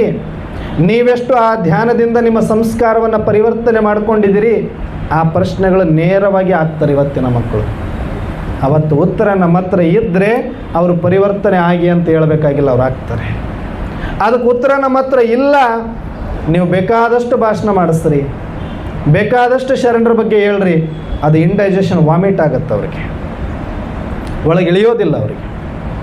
ಹಾಗಾಗಿ ಇವತ್ತು ನಾವು ಬರೀ ಸಾಂಪ್ರದಾಯಿಕವಾಗಿ ತೇರಿಯಿಂದ ನಾವು ವಚನಗಳಿಂದ ಬರೀ ಶರಣರಾಗಲಿಕ್ಕೆ ಸಾಧ್ಯ ಇಲ್ಲ. ನಾವು ಪ್ರಾಕ್ಟಿಕಲ್ ಆಗಿ ಪ್ರಾಯೋಗಿಕವಾಗಿ ನನ್ನನ್ನು ಎಲ್ಲೇ ಯಾರೇ ಯಾವಾಗಲೂ ನೋಡಿದರೂ ಕೂಡ ನನ್ನಿಂದ ಏನಾದರೂ ಕಲೀಲಿಕ್ಕೆ ಆತನಿಗೆ ಸಿಗಬೇಕು. ಶರಣರು ಅಂತ ಹೇಳ್ಕೊಳ್ತೀವಿ ಅಂದರೆ ಅದಕ್ಕೊಂದು ಅರ್ಥ ಬರುವಂತೆ ನನ್ನ ಬದುಕು, ನನ್ನ ಮಾತು, ನನ್ನ ನಡೆ, ನನ್ನ ನುಡಿ ಇರಬೇಕು. ಆಗ ಮಾತ್ರ ನೀವು ಯಾರನ್ನೂ ಕರೆಸಿ ಹೇಳಿಸುವ ಅವಶ್ಯಕತೆ ಬೀಳೋದಿಲ್ಲ. ನಮ್ಮ ಮಕ್ಕಳಿಗೆ, ನಮ್ಮ ಮುಂದಿನ ಪೀಳಿಗೆಗೆ ನಾವೇ ಆದರ್ಶವಾಗಿ ತೋರಿಸಬೇಕು. ಬಸವಣ್ಣ ಮಾಡಿದ ಅದೇ ಕೆಲಸ. ಅವತ್ತು ತಾನು ಪರಿವರ್ತನೆ ಆದರು, ಸ್ವಯಂ ವ್ಯಕ್ತಿತ್ವವನ್ನು ಚೇಂಜ್ ಮಾಡಿಕೊಂಡ್ರು. ಸ್ವಪರಿವರ್ತನೆಯಿಂದ ವಿಶ್ವ ಪರಿವರ್ತನೆ ಅಂತ ಅನುಭವ ಮಂಟಪದಲ್ಲಿ ಎಲ್ಲರನ್ನ ತನ್ನ ವ್ಯಕ್ತಿತ್ವದಿಂದ ಸೆಳೆದು ಎಲ್ಲರನ್ನ ಮೊದಲು ಪ್ರಯೋಗಕ್ಕೆ ಒಳಪಡಿಸಿದರು. ಲಿಂಗ ದೀಕ್ಷೆ ತಗೊಂಡ್ರೆ ಏನಾಗ್ತಾರೆ ಅಂತ ಜಗತ್ತಿಗೆ ಸಂದೇಶ ಕೊಟ್ಟರವರು. ವ್ಯಸನ ಮುಕ್ತ ಆಗ್ತಾರೆ. ಕುಡಿಯೋರು ಕುಡಿಯೋದನ್ನು ಬಿಟ್ಟರು, ತಿನ್ನೋರು ತಿನ್ನೋದನ್ನು ಬಿಟ್ಟರು, ಒಡೆಯೋದನ್ನು ಬಿಟ್ಟರು, ನೋಡೋದನ್ನು ಬಿಟ್ಟರು. ತಿನ್ನಬಾರ್ದನ್ನು ತಿನ್ನಲಿಲ್ಲ, ಕುಡಿಬಾರ್ದನ್ನು ಕುಡಿಲಿಲ್ಲ, ನೋಡಬಾರ್ದನ್ನು ನೋಡಲಿಲ್ಲ, ತಿರುಗಬಾರದ ಕಡೆ ತಿರುಗಲಿಲ್ಲ. ಅದಾಗ್ತಾರೆ ಈ ಲಿಂಗ ದೀಕ್ಷೆ ತಗೊಂಡ್ರೆ ಅಂತ ಅವತ್ತಿನ ಶರಣರು ತೋರಿಸಿದ್ರು ಅಂತ ಇವತ್ತಿನ ತನಕ ನಾವು ಅವ್ರನ್ನ ಫಾಲೋ ಮಾಡ್ತಾ ಇದ್ದೀವಿ. ಅವರು ಪ್ರಾಕ್ಟಿಕಲ್ ಇಲ್ಲ, ಬರೀ ತೇರಿ ಹೇಳಿ ಹೋಗಿದ್ರೆ ಬಸವಣ್ಣ ಎಲ್ಲರ ಲಿಸ್ಟಲ್ಲಿ ಒಬ್ಬ ಮಹಾತ್ಮನೋ ಒಬ್ಬ ಧರ್ಮಾತ್ಮನ ಥರನೂ ಆಗಿ ಹೋಗ್ತಿದ್ರು. ಆದರೆ ಯಾವ ಧರ್ಮಾತ್ಮರಿಗೂ ಯಾವ ಮಹಾತ್ಮರಿಗೂ ಸಿಗದ ಬಿರುದು ಬಸವಣ್ಣನವರಿಗೆ ಬಂತು. ಜಗಜ್ಯೋತಿ, ವಿಶ್ವಗುರು, ಭಕ್ತಿ ಭಂಡಾರಿ ಅಂತ ಅನಿಸ್ಕೊಳ್ಬೇಕು ಅಂದರೆ ಬರೀ ತೇರಿ ಹೇಳಿ ಸರ್ಕೊಳ್ಳಿಲ್ಲ ಬಸವಣ್ಣ. ಪ್ರಾಕ್ಟಿಕಲ್ ಆಗಿ ತಮ್ಮ ಜೀವನವನ್ನು ಸವಿಸಿದ್ರು. ಎಲ್ಲರದ್ದು ತಮ್ಮ ಜೊತೆ ಸವಿಲಿಕ್ಕೆ ಅವಕಾಶ ಮಾಡಿಕೊಟ್ರು. ಬರೀ ಬಾಯಿ ಮಾತಿನಿಂದ ಪ್ರಪಂಚ ಬದಲು ಮಾಡಲಿಕ್ಕೆ ಹೋಗಲಿಲ್ಲ ಬಸವಣ್ಣನವರು. ಫಸ್ಟ್ ನಾನು ಚೇಂಜ್ ಆಗಬೇಕು, ನನ್ನಿಂದ ಜಗತ್ತು ಪರಿವರ್ತನೆಗೆ ಪ್ರೇರಣೆ ಕೊಡಬೇಕು ಅಂತ ಹೊರಟು. ಹಾಗೆ ಆ ಎಲ್ಲ ಶರಣರು ಕೂಡ ಬಸವಣ್ಣನವರ ಸಮಾನ ಆಗಿ ವಚನಗಳನ್ನು ಬರಿತಾ ಹೋದರು. ಆ ವಚನಗಳು ಇವತ್ತು ಬಹಳ ಈಸಿಯಾಗಿ ನಮಗೆ ಸಿಕ್ಕಿದೆ. ಅದು ಸರಳ ಭಾಷೆಯಲ್ಲಿ ಸಿಕ್ಕಿದೆ. ಆದರೆ ಅದಕ್ಕೆ ಎಂಥ ಇತಿಹಾಸ ಇದೆ ಅಂದರೆ ಗೊತ್ತಿಲ್ಲದೆ ಓದಿದರೆ ನಿಜವಾಗಲೂ ವಚನ ಅರ್ಥ ಆಗೋದೇ ಇಲ್ಲ. ನೀವು ವಚನ ಹೋಗಬೇಕಂತಂದರೆ ಮಸ್ಟ್ ಆ್ಯಂಡ್ ಶುಡ್ ಮೊದಲು ಒಂದು ಸಲ ಬಸವಣ್ಣನವರ ಆ ಒಂದು ಕ್ರಾಂತಿಯ ಹೆಜ್ಜೆಗಳನ್ನು, ಅವರ ಹೋರಾಟವನ್ನು, ಅವರ ಅನುಭವ ಮಂಟಪದ ಏನೆಲ್ಲ ದೇಶಗಳನ್ನು ಸಂಪೂರ್ಣವಾಗಿ ಮನನ ಆಗೋವರೆಗೂ ಓದಿ, ಅವರ ಚರಿತ್ರೆ, ಅವರ ಚಾರಿತ್ರ್ಯ ಎರಡನ್ನೂ ಕೂಡ ಅರ್ಥ ಮಾಡ್ಕೊಳ್ಳಿ. ಅದಾದ ಮೇಲೆ ವಚನ ಓದಿದರೆ ನಿಮಗದು ಒಂದು ವಚನ ನಿಮ್ಮ ಜೀವನದ ದಿಕ್ಸೂಚಿಯಾಗಿ ಪರಿವರ್ತನೆ ಆಗುತ್ತೆ. ಒಂದೊಂದು ವಚನ ಹೆಂಗಿದೆ ಅಂತಂದರೆ ಇಡೀ ವಿಶ್ವದ ಮನುಕುಲಕ್ಕೆ ದಾರಿಯನ್ನು ತೋರಿಸುವಂಥ ದಾರಿ ದೀಪಗಳು. ಶರಣರ ವಚನಗಳು ಬರೀ ಬಸವಣ್ಣನವರದ್ದಂತಲ್ಲ, ಅಲ್ಲಿ ಬರುವಂಥ ಅಲ್ಲಮ ಪ್ರಭುಗಳದ್ದಿರ್ಬೋದು, ಮಡಿವಾಳ ಮಾಚಿದೇವರು ಇರ್ಬೋದು, ಆಯ್ದಕ್ಕಿ ಲಕ್ಕಮ್ಮನ ವಚನ ಇರ್ಬೋದು, ಗಂಗಾಂಬಿಕಾ ನೀಲಾಂಬಿಕಾ ವಚನ ಇರ್ಬೋದು, ಸಿದ್ದರಾಮರ ವಚನ ಇರ್ಬೋದು, ಚನ್ನಬಸವಣ್ಣನವರ ವಚನ ಇರ್ಬೋದು. ಎಲ್ಲ ಶರಣರ ವಚನಗಳು ಹೆಂಗಿರುತ್ತೆ ಅಂದರೆ ಯಾವಾಗ ನೀವು ಸರಿಯಾಗಿ ಶರಣರ ಕ್ರಾಂತಿಯನ್ನು ಅರ್ಥ ಮಾಡಿಕೊಂಡು ಆ ವಚನಗಳನ್ನು ಕೈಗಿಟ್ಟುಕೊಂಡ್ರೆ ಅದು ನಮ್ಮ ಜೀವನದ ದಿಕ್ಸೂಚಿ ಆಗುತ್ತೆ. ಮತ್ತೆ ವಚನ ಏನಾಗ್ಬೋದು ನಮಗೆ? ವಚನ ನಮಗೆ ಆತ್ಮ ಸಾಕ್ಷಾತ್ಕಾರವನ್ನು ಮಾಡಿಸುವ ದಾರಿ ದೀಪ ಆಗುತ್ತೆ. ಆತ್ಮ ಸಾಕ್ಷಾತ್ಕಾರ ಮಾಡಿಕೊಳ್ಳುವವರಿಗೆ, ಲೌಕಿಕದಿಂದ ಅಲೌಕಿಕದವರೆಗೆ, ಪ್ರಪಂಚದಿಂದ ಪಾರಮಾರ್ಥದವರೆಗೆ, ಸಂಸಾರದಿಂದ ಸಾಯುಜ್ಯದವರೆಗೆ ಏರಲಿಕ್ಕೆ ಬೇಕಾಗಿರುವ ಎಲ್ಲ ಹಂತದ ದಾರಿಯನ್ನು ಕೂಡ ಆ ವಚನಗಳು ತೋರಿಸುತ್ತವೆ ನಮಗೆ. ಆ ವಚನಗಳು ಬರೀ ವಚನಗಳಲ್ಲ, ಕಾನೂನಿನ ಒಂದು ಭಂಡಾರವಾಗಿ ನಮಗೆ ಕಾಣಿಸುತ್ತೆ. ಒಬ್ಬರಿಗೆ ಇಬ್ಬರಿಗೆಲ್ಲ, ವಿಶ್ವದಲ್ಲಿರುವ ಪ್ರತಿಯೊಬ್ಬ ಮಾನವನಿಗೂ ಕೂಡ ಅದು ಒಂದು ಕಾನೂನ ಪುಸ್ತಕವಾಗಿದೆ ಆ ವಚನಗಳು. ಅಲ್ಲಿ ನಮ್ಮೆಲ್ಲರ ಜೀವನ ಯಾವ ರೀತಿ ಇರಬೇಕು, ನಮ್ಮ ಜೀವನ ಶೈಲಿ ಯಾವ ರೀತಿ ಇರಬೇಕು, ಮಾನವೀಯತೆ ಯಾವ ರೀತಿ ಇರಬೇಕು, ನಾವು ಎಲ್ಲರನ್ನ ಯಾವ ರೀತಿ ಕಾಣಬೇಕು ಅನ್ನುವಂಥ ದೃಷ್ಟಿಕೋನ ಆ ವಚನದಲ್ಲಿ ನಮಗೆ ಸಿಗುತ್ತೆ. ಹಾಗಾಗಿ ವಚನಗಳು ಕೇವಲ ಬರೀ ಅಕ್ಷರಗಳಲ್ಲ, ಬರೀ ಶಬ್ದಗಳಲ್ಲ, ಬರೀ ಶಬ್ದಾರ್ಥ ಕೊಡುವಂಥದ್ದಲ್ಲ. ಅದರಲ್ಲಿ ಇರುವಂಥ ಹಿಂದೆ ಇರುವಂಥ ಇತಿಹಾಸ, ಚರಿತ್ರೆ ಅದು ಪ್ರತಿಯೊಬ್ಬರ ಜೀವನವನ್ನು ಪರಿವರ್ತನೆ ಮಾಡುವಂತಹ ಒಂದು ಪೂರ್ತಿಯಾಗಿರ್ತಕ್ಕಂಥ ಯಾವುದೋ ಒಂದು, ಹೇಗೆ ಒಂದು ಸಮುದ್ರದಲ್ಲಿ ಪ್ರಯಾಣ ಮಾಡಬೇಕಾದ್ರೆ ಹಡಗುಗಳು ದಿಕ್ಕುಗಳ ಕಾಣಿಸೋದಿಲ್ಲ ರಾತ್ರಿ ಸಮಯದಲ್ಲಿ ಯಾವ ದಿಕ್ಕಿಗೆ ಹೋಗ್ತಾ ಇದ್ದೀವಿ ಅಂತ. ಆಗ ಒಂದು ಲೈಟ್ ಹೌಸ್ ಇರುತ್ತೆ. ಆ ಲೈಟ್ ಹೌಸ್ ಏನು ಮಾಡುತ್ತೆ, ಆ ಒಂದು ಹಡಗಿಗೆ ಯಾವ ಕಡೆ ಪ್ರಯಾಣ ಮಾಡಬೇಕು ಅನ್ನುವಂಥ ದಿಕ್ಕನ್ನು ತೋರಿಸುವ ದಿಕ್ಸೂಚಿಯಾಗಿರುತ್ತೆ ಅಂಧಕಾರದಲ್ಲಿ. ಹಾಗೆ ಅಜ್ಞಾನದ ಅಂಧಕಾರದ ಪ್ರಪಂಚದಲ್ಲಿ ತುಂಬಿರುವ ನಮಗೆ ಆ ವಚನಗಳೆಲ್ಲವೂ ಕೂಡ ಲೈಟ್ ಹೌಸ್ ಆಗಿ ನಮಗೆ ಬೆಳಕನ್ನು ನೀಡುವಂಥ ಒಂದೊಂದು ಗಣಿಗಳಾಗಿ ಕಾಣಿಸುತ್ತೆ ಆ ವಚನಗಳು. ಸಾಮಾನ್ಯ ಇಲ್ಲ ವಚನಗಳು ನೋಡಲಿಕ್ಕೆ 4 ಲೈನ್ ಅಷ್ಟೇ, ನೋಡಲಿಕ್ಕೆ 2 ಸಾಲಷ್ಟೇ, ಲೌಕಿಕ ಜೀವನ ಪರಿವರ್ತನೆ ಮಾಡುತ್ತೆ. ಆರ್ಥಿಕವಾಗಿ ಕಾಯಕದ ಬಗ್ಗೆ ಅಲ್ಲಿ ಬರುವಂಥ ವಚನಗಳಿಂದ ನಮ್ಮ ಆರ್ಥಿಕ ಪರಿಸ್ಥಿತಿ ಚೇಂಜ್ ಆಗುತ್ತೆ. ಹೆಂಗೆ ಕಾಯಕ ಮಾಡಬೇಕು, ಪರಿಶುದ್ಧ ಕಾಯಕ ಹೇಗೆ ಮಾಡಬೇಕು, ಪ್ರಾಮಾಣಿಕ ಕಾಯಕ ಹೇಗೆ ಮಾಡಬೇಕು, ಅದರಿಂದ ಬಂದಿರುವ ಆದಾಯವನ್ನು ಹೇಗೆ ಕೂಡಿಡಬೇಕು, ಎಲ್ಲವೂ ಶರಣರು ಬದುಕಿ ಪ್ರಾಕ್ಟಿಕಲ್ ಆಗಿ ತೋರಿಸಿರುವ ಪ್ರಯೋಗಾಲಯ ಅದು. ಯಾರಿಗೂ ಕೂಡ ದಾರಿದ್ರ್ಯತನ ಇರಲಿಕ್ಕೆ ಸಾಧ್ಯ ಇಲ್ಲ. ನೀವು ವಚನಗಳನ್ನು ಆಧಾರವಾಗಿಟ್ಟುಕೊಂಡು ಕಾಯಕವನ್ನು ಕಟ್ಟಿಕೊಂಡು ಜೀವನ ಮಾಡೋದೇ ಆದರೆ 100% ನಿಮಗೆ ದಾರಿದ್ರ್ಯ ಉಳಿಲಿಕ್ಕೆ ಸಾಧ್ಯನೇ ಇಲ್ಲ. ಆರ್ಥಿಕ ಸ್ಥಿತಿಯನ್ನು ಸರಿ ಮಾಡುತ್ತೆ, ಸಾಮಾಜಿಕ ಸ್ಥಿತಿಯನ್ನು ಸರಿ ಮಾಡುತ್ತೆ. ಸಮಾಜದಲ್ಲಿ ಮೇಲು ಕೀಳು, ಶ್ರೇಷ್ಠ ಕನಿಷ್ಠ ಏನೆಲ್ಲ ಅಂತಸ್ತುಗಳಿದೆ ಆ ಎಲ್ಲ ಗೋಡೆಗಳನ್ನು ಒಡೆದಾಕಿ ಒಂದೇ ಸಮಾನ, ನಾವೆಲ್ಲರೂ ಒಂದೇ, ನಮಗೊಬ್ಬನೇ ಪರಮಾತ್ಮ ತಂದೆ ಅನ್ನುವ ಸತ್ಯವನ್ನು ಸಾರುತ್ತೆ. ಸೃಷ್ಟಿ ಒಂದೇ, ಸೃಷ್ಟಿಗೊಬ್ಬನೇ ದೇವರು ಅನ್ನುವಂಥ ಶ್ರೇಷ್ಠ ಸತ್ಯವನ್ನು ಸಾರುತ್ತೆ ವಚನಗಳು. ಅಲ್ಲಿ ಸಾಮಾಜಿಕ ಸ್ಥಿತಿಗತಿಯನ್ನು ಸರಿ ಮಾಡುವಂತಹ ದಿಕ್ಸೂಚಿ ಆ ವಚನದಲ್ಲಿ ಇದೆ. ವೈಜ್ಞಾನಿಕ ವಿಚಾರಗಳನ್ನು ಎತ್ತಿ ಹಿಡಿತದೆ. ಯಾವುದೆಲ್ಲ ಮೂಢನಂಬಿಕೆಗಳಿದೆ, ಕಂದಾಚಾರಗಳಿದೆ, ಅದರ ಕೀಲು ಮುರಿಯುವಂತಹ ಎಲ್ಲ ರೀತಿಯ ಶಕ್ತಿ ಪುಂಜ ಆ ಒಂದು ವಚನದಲ್ಲಿ ತುಂಬಿದೆ.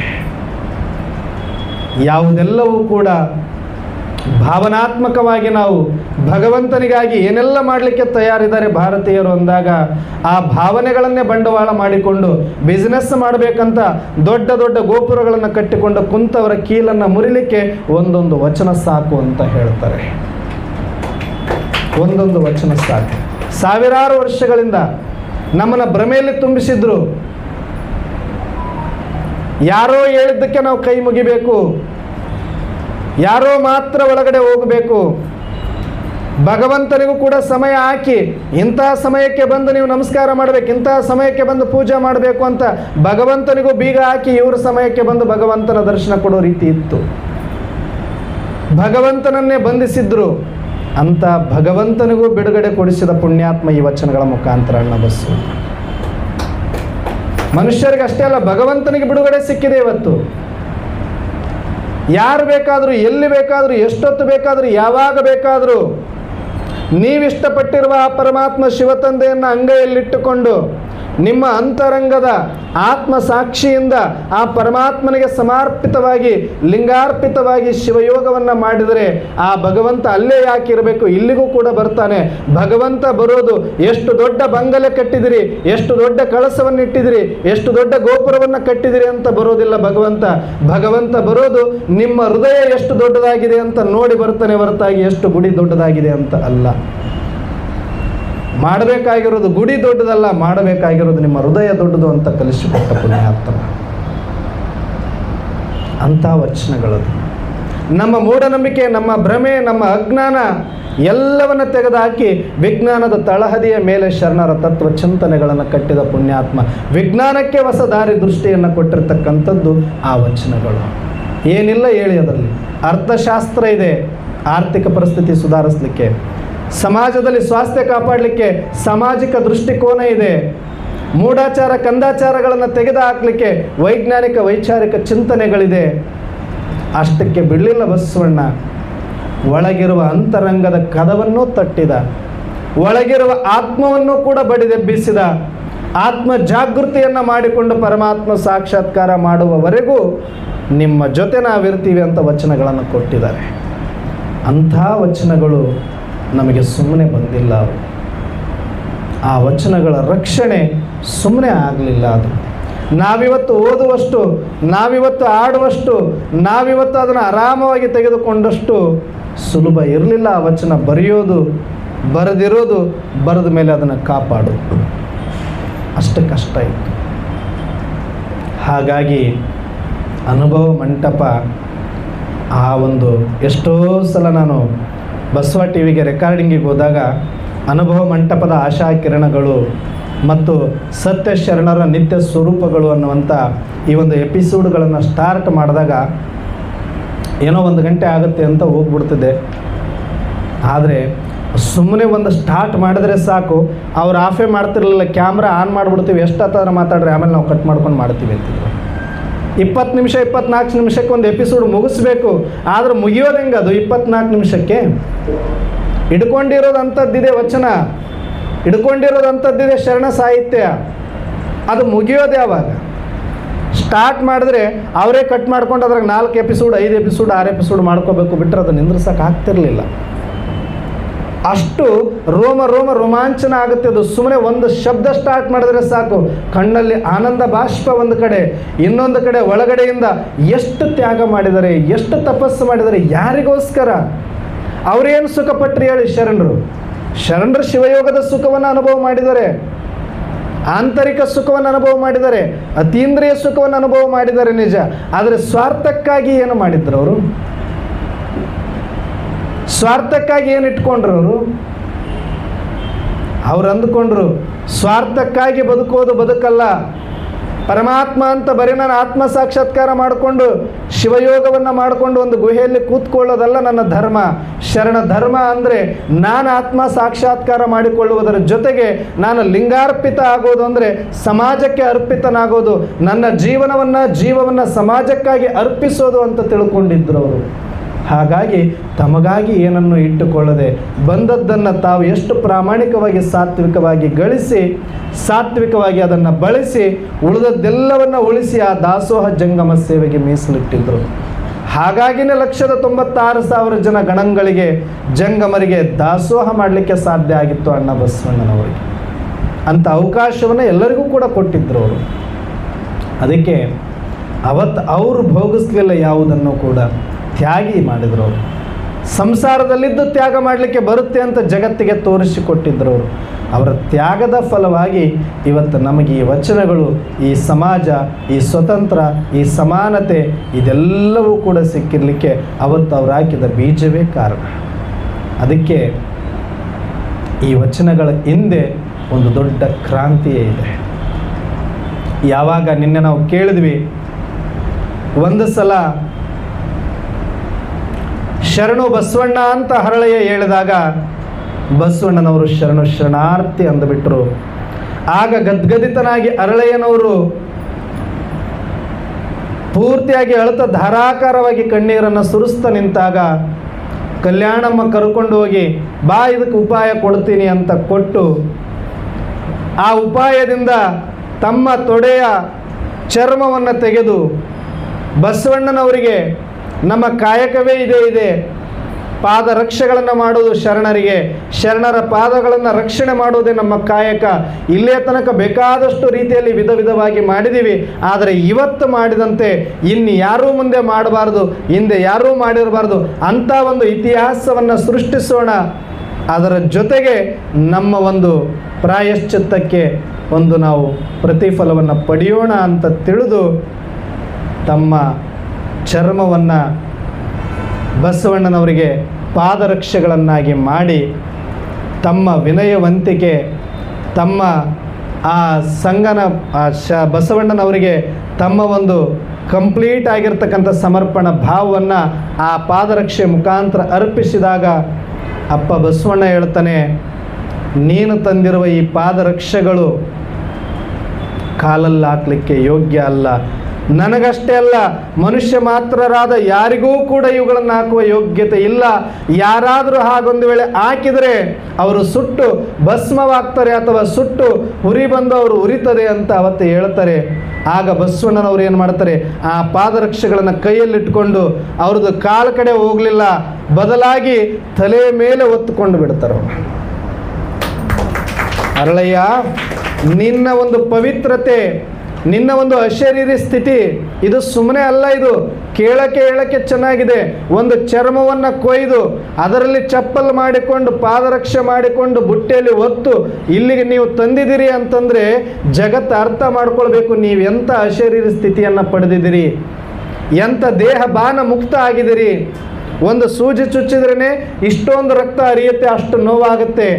ಆದರೆ ಒಬ್ಬ ಶರಣ, ಒಬ್ಬ ಶಿವಯೋಗದಿಂದ, ಲಿಂಗ ಪೂಜೆಯಿಂದ ಏನು ಸಾಧಿಸಬಹುದು ಅನ್ನೋದನ್ನು ಜಗತ್ತಿಗೆ ತೋರಿಸಿದ ಪುಣ್ಯಾತ್ಮರು ನೀವು ಅರಳಯ್ಯ ಮತ್ತು ಕಲ್ಯಾಣಮ್ಮ ಅಂತ ಹೇಳಿ ತಲೆ ಮೇಲೆ ಒತ್ತುಕೊಳ್ತಾರೆ ಬಸವಣ್ಣನವರು.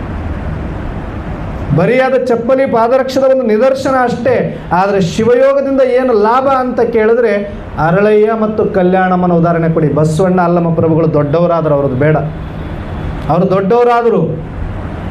ಕಲ್ಯಾಣಮ್ಮನ ಉದಾಹರಣೆ ಕೊಡಿ ಸಾಕು. ಯಾರು ಮಾಡ್ತಾರೆ ಈ ಕೆಲಸ? ತಲೆ ಕೂದಲು ಕೊಡೋದು ದೊಡ್ಡದಲ್ಲ, ನೀರಲ್ಲಿ ಮುಳುಗೋದು ದೊಡ್ಡದಲ್ಲ. ತಾಕತ್ತಿದ್ರೆ, ಭಕ್ತಿ ಇದ್ದರೆ ತೆಗಿರಿ ತೊಡೆಯಿಂದ ಚರ್ಮ, ಮಾಡಿಕೊಡಿ ನಿಮ್ಮ ಭಗವಂತನಿಗೆ, ತೋರಿಸಿ ಭಕ್ತಿಯನ್ನು ಕಲ್ಯಾಣದ ಶರಣರ ಮುಂದೆ ಅಂತ ಹೇಳಿ ನೋಡೋಣ. ಯಾರು ಸಮ ಆಗ್ತಾರೆ ಹೇಳಿ ಕಲ್ಯಾಣದ ಶರಣರ ಮುಂದೆ? ಬೇಕಾದಂಥ ಭಕ್ತರು ಬರಲಿ, ಅವರು ಬೇಕಾದಂಥ ಮಹಾತ್ಮ ಇರಲಿ, ಧರ್ಮಾತ್ಮ ಇರಲಿ, ಪವಾಡ ಪುರುಷ ಇರಲಿ. ಬಸವಣ್ಣನವರ ಲೆವೆಲಲ್ಲಿ ಬಂದು ಹೋಗಿದ್ದಾರೆ, ಅಲ್ಲಮ ಪ್ರಭುಗಳ ಲೆವೆಲಲ್ಲಿ ಬಂದು ಹೋಗಿರಬಹುದು. ಆದರೆ ಕಲ್ಯಾಣಮ್ಮ ಥರ ಒಬ್ಬ ಸಾಮಾನ್ಯ ಅನಕ್ಷರಸ್ಥೆ, ಏನೂ ಗೊತ್ತಿಲ್ಲದ ಅಮಾಯಕ ಮುಗ್ಧೆ, ಒಂದು ಲಿಂಗ ಸಾಧನೆಯ ಮುಖಾಂತರ, ಶಿವಯೋಗದ ಮುಖಾಂತರ ಅಶರೀರ ಸ್ಥಿತಿಯನ್ನು ಪಡೆದು ಲಿಂಗಾರ್ಪಿತಳಾಗಿ ತನ್ನ ದೇಹದ ಒಂದು ಭಾಗದ ಚರ್ಮವನ್ನು ತೆಗೆದು ತನ್ನ ಭಕ್ತಿಯನ್ನು ಸಮರ್ಪಣೆ ಮಾಡಿರುವ ಇತಿಹಾಸ ಇಡೀ ಜಗತ್ತಿನ ಇತಿಹಾಸದಲ್ಲಿ ಎಲ್ಲೂ ನಮಗೆ ಸಿಗುವುದಿಲ್ಲ.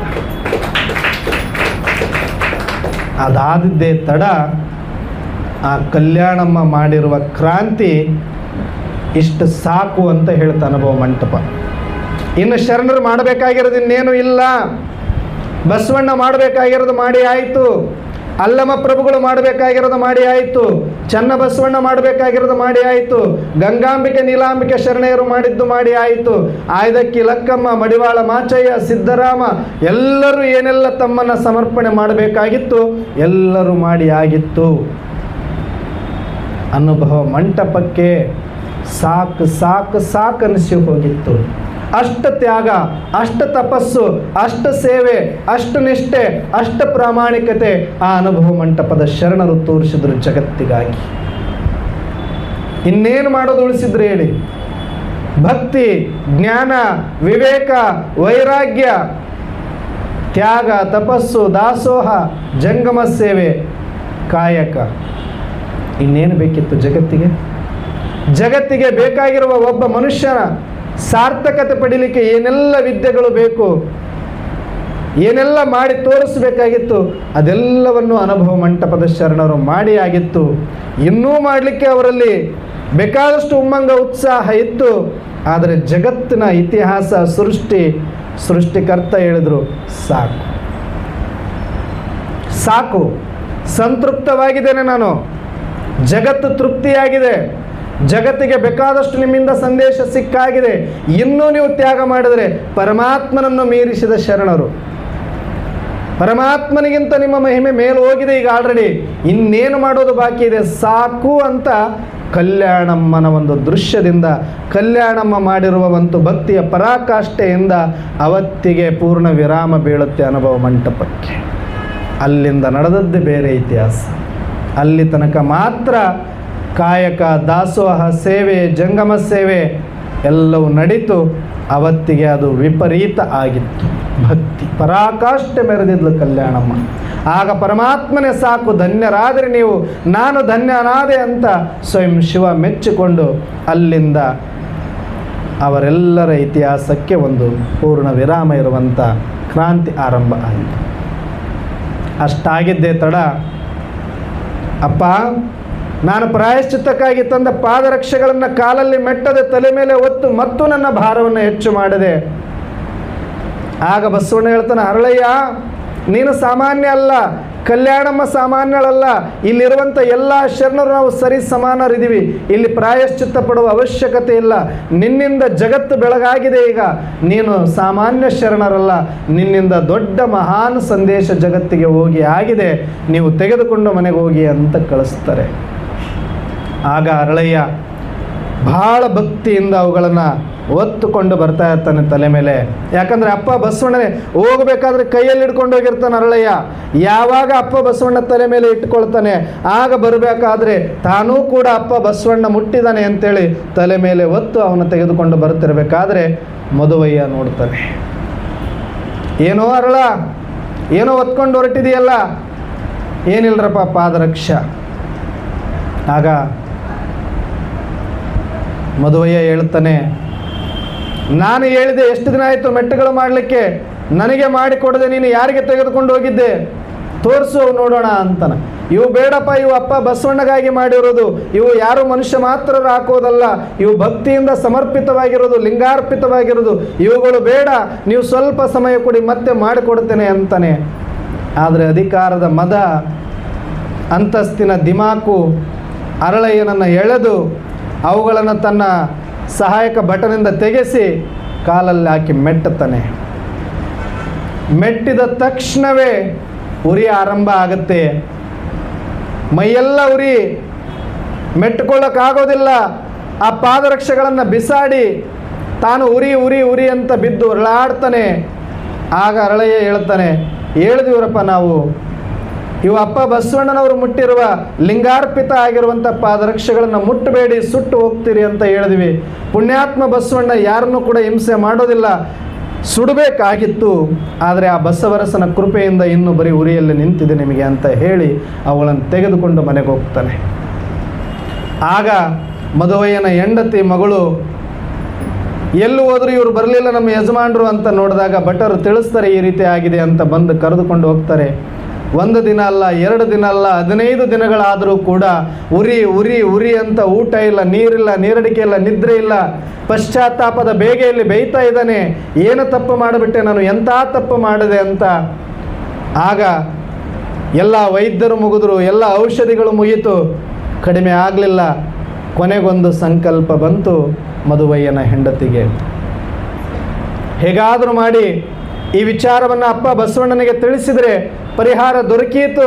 ಬಸವಣ್ಣ ದಯಾಸಾಗರ, ಕೃಪಾಸಾಗರ, ನಮ್ಮ ಮೇಲೆ ಕರುಣೆ ತೋರ್ತಾನೆ ಅಂತ ಹೆಂಡತಿ ಮಗಳು ಬಸವಣ್ಣನವ್ರ ಹತ್ರ ಬರ್ತಾರೆ.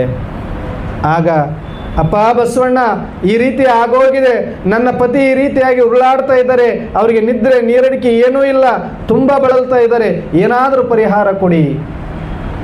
ಆಗ ಬಸವಣ್ಣ ಹೇಳ್ತಾನೆ, ನಿನ್ನ ಪತಿ ಮಾಡಿರುವಂಥದ್ದು ಬರೀ ಹರಳಯ್ಯನಿಗೆ ಮಾಡಿದ ದ್ರೋಹ ಅಲ್ಲ, ಶರಣರಿಗೆ ಮಾಡಿದ ದ್ರೋಹ, ಜಂಗಮಕ್ಕೆ ಮಾಡಿದ ದ್ರೋಹ, ಲಿಂಗಕ್ಕೆ ಮಾಡಿದ ದ್ರೋಹ, ಸಮಾಜಕ್ಕೆ ಮಾಡಿದ ದ್ರೋಹ.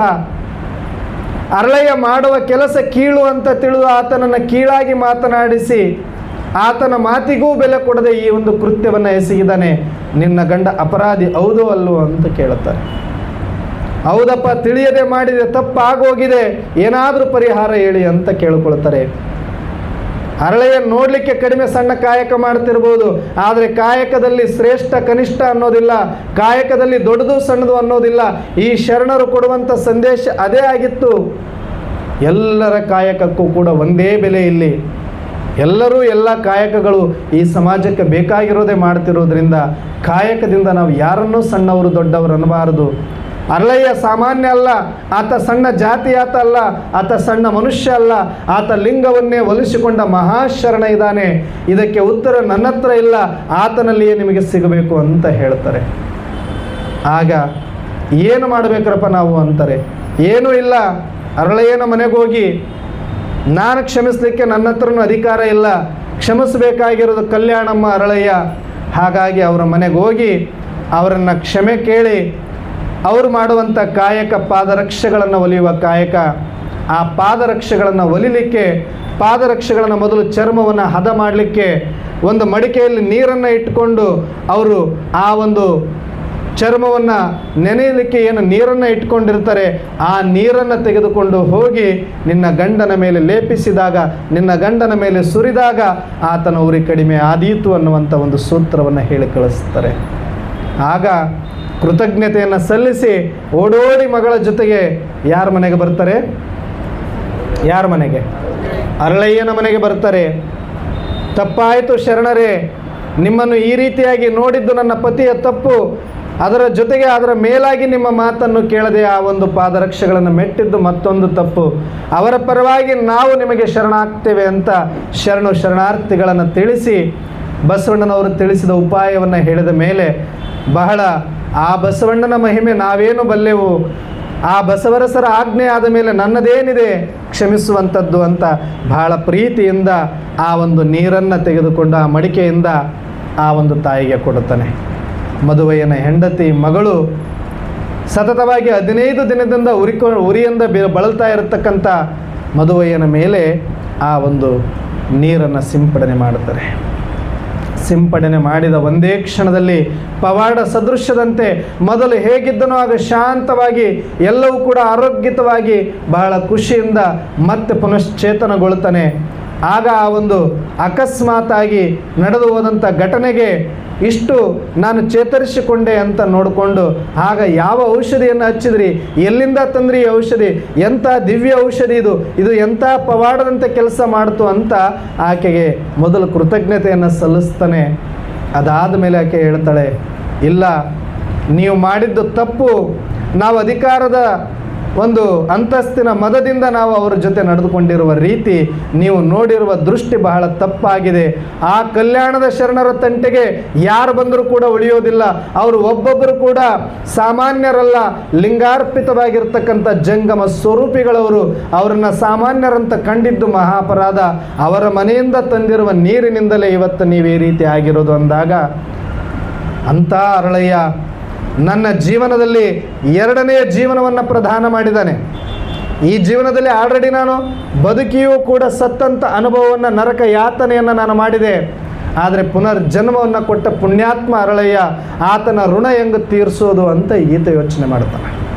ಯಾರು? ಮದುವಯ್ಯ.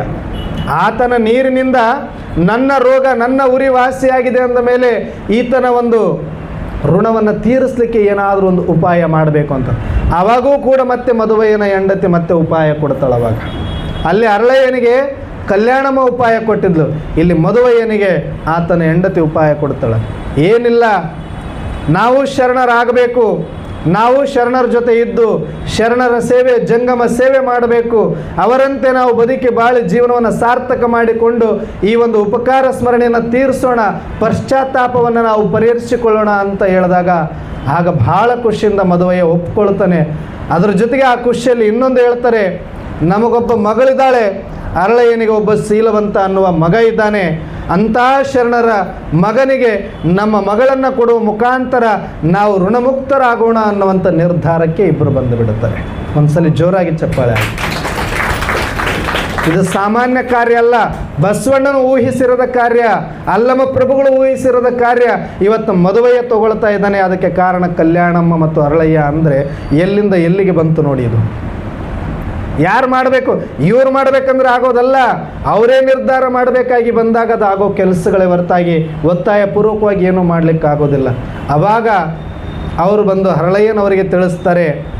ಅರಳಯ್ಯನವರು ಕೂಡ ಅದನ್ನು ಸ್ವೀಕಾರ ಮಾಡಲಿಕ್ಕೆ ಒಂದು ಸಲ ಹಿಂದೇಟು ಹಾಕ್ತಾರೆ. ಅಷ್ಟು ಭಾರ, ಅಂಥ ಒಂದು ಯೋಗ್ಯತೆ ನನಗಿದೆಯೋ ಇಲ್ವೋ ಗೊತ್ತಿಲ್ಲ, ಆದರೆ ಇದನ್ನಂತೂ ನಾನು ನಿರ್ಧಾರ ಮಾಡೋದಿಲ್ಲ.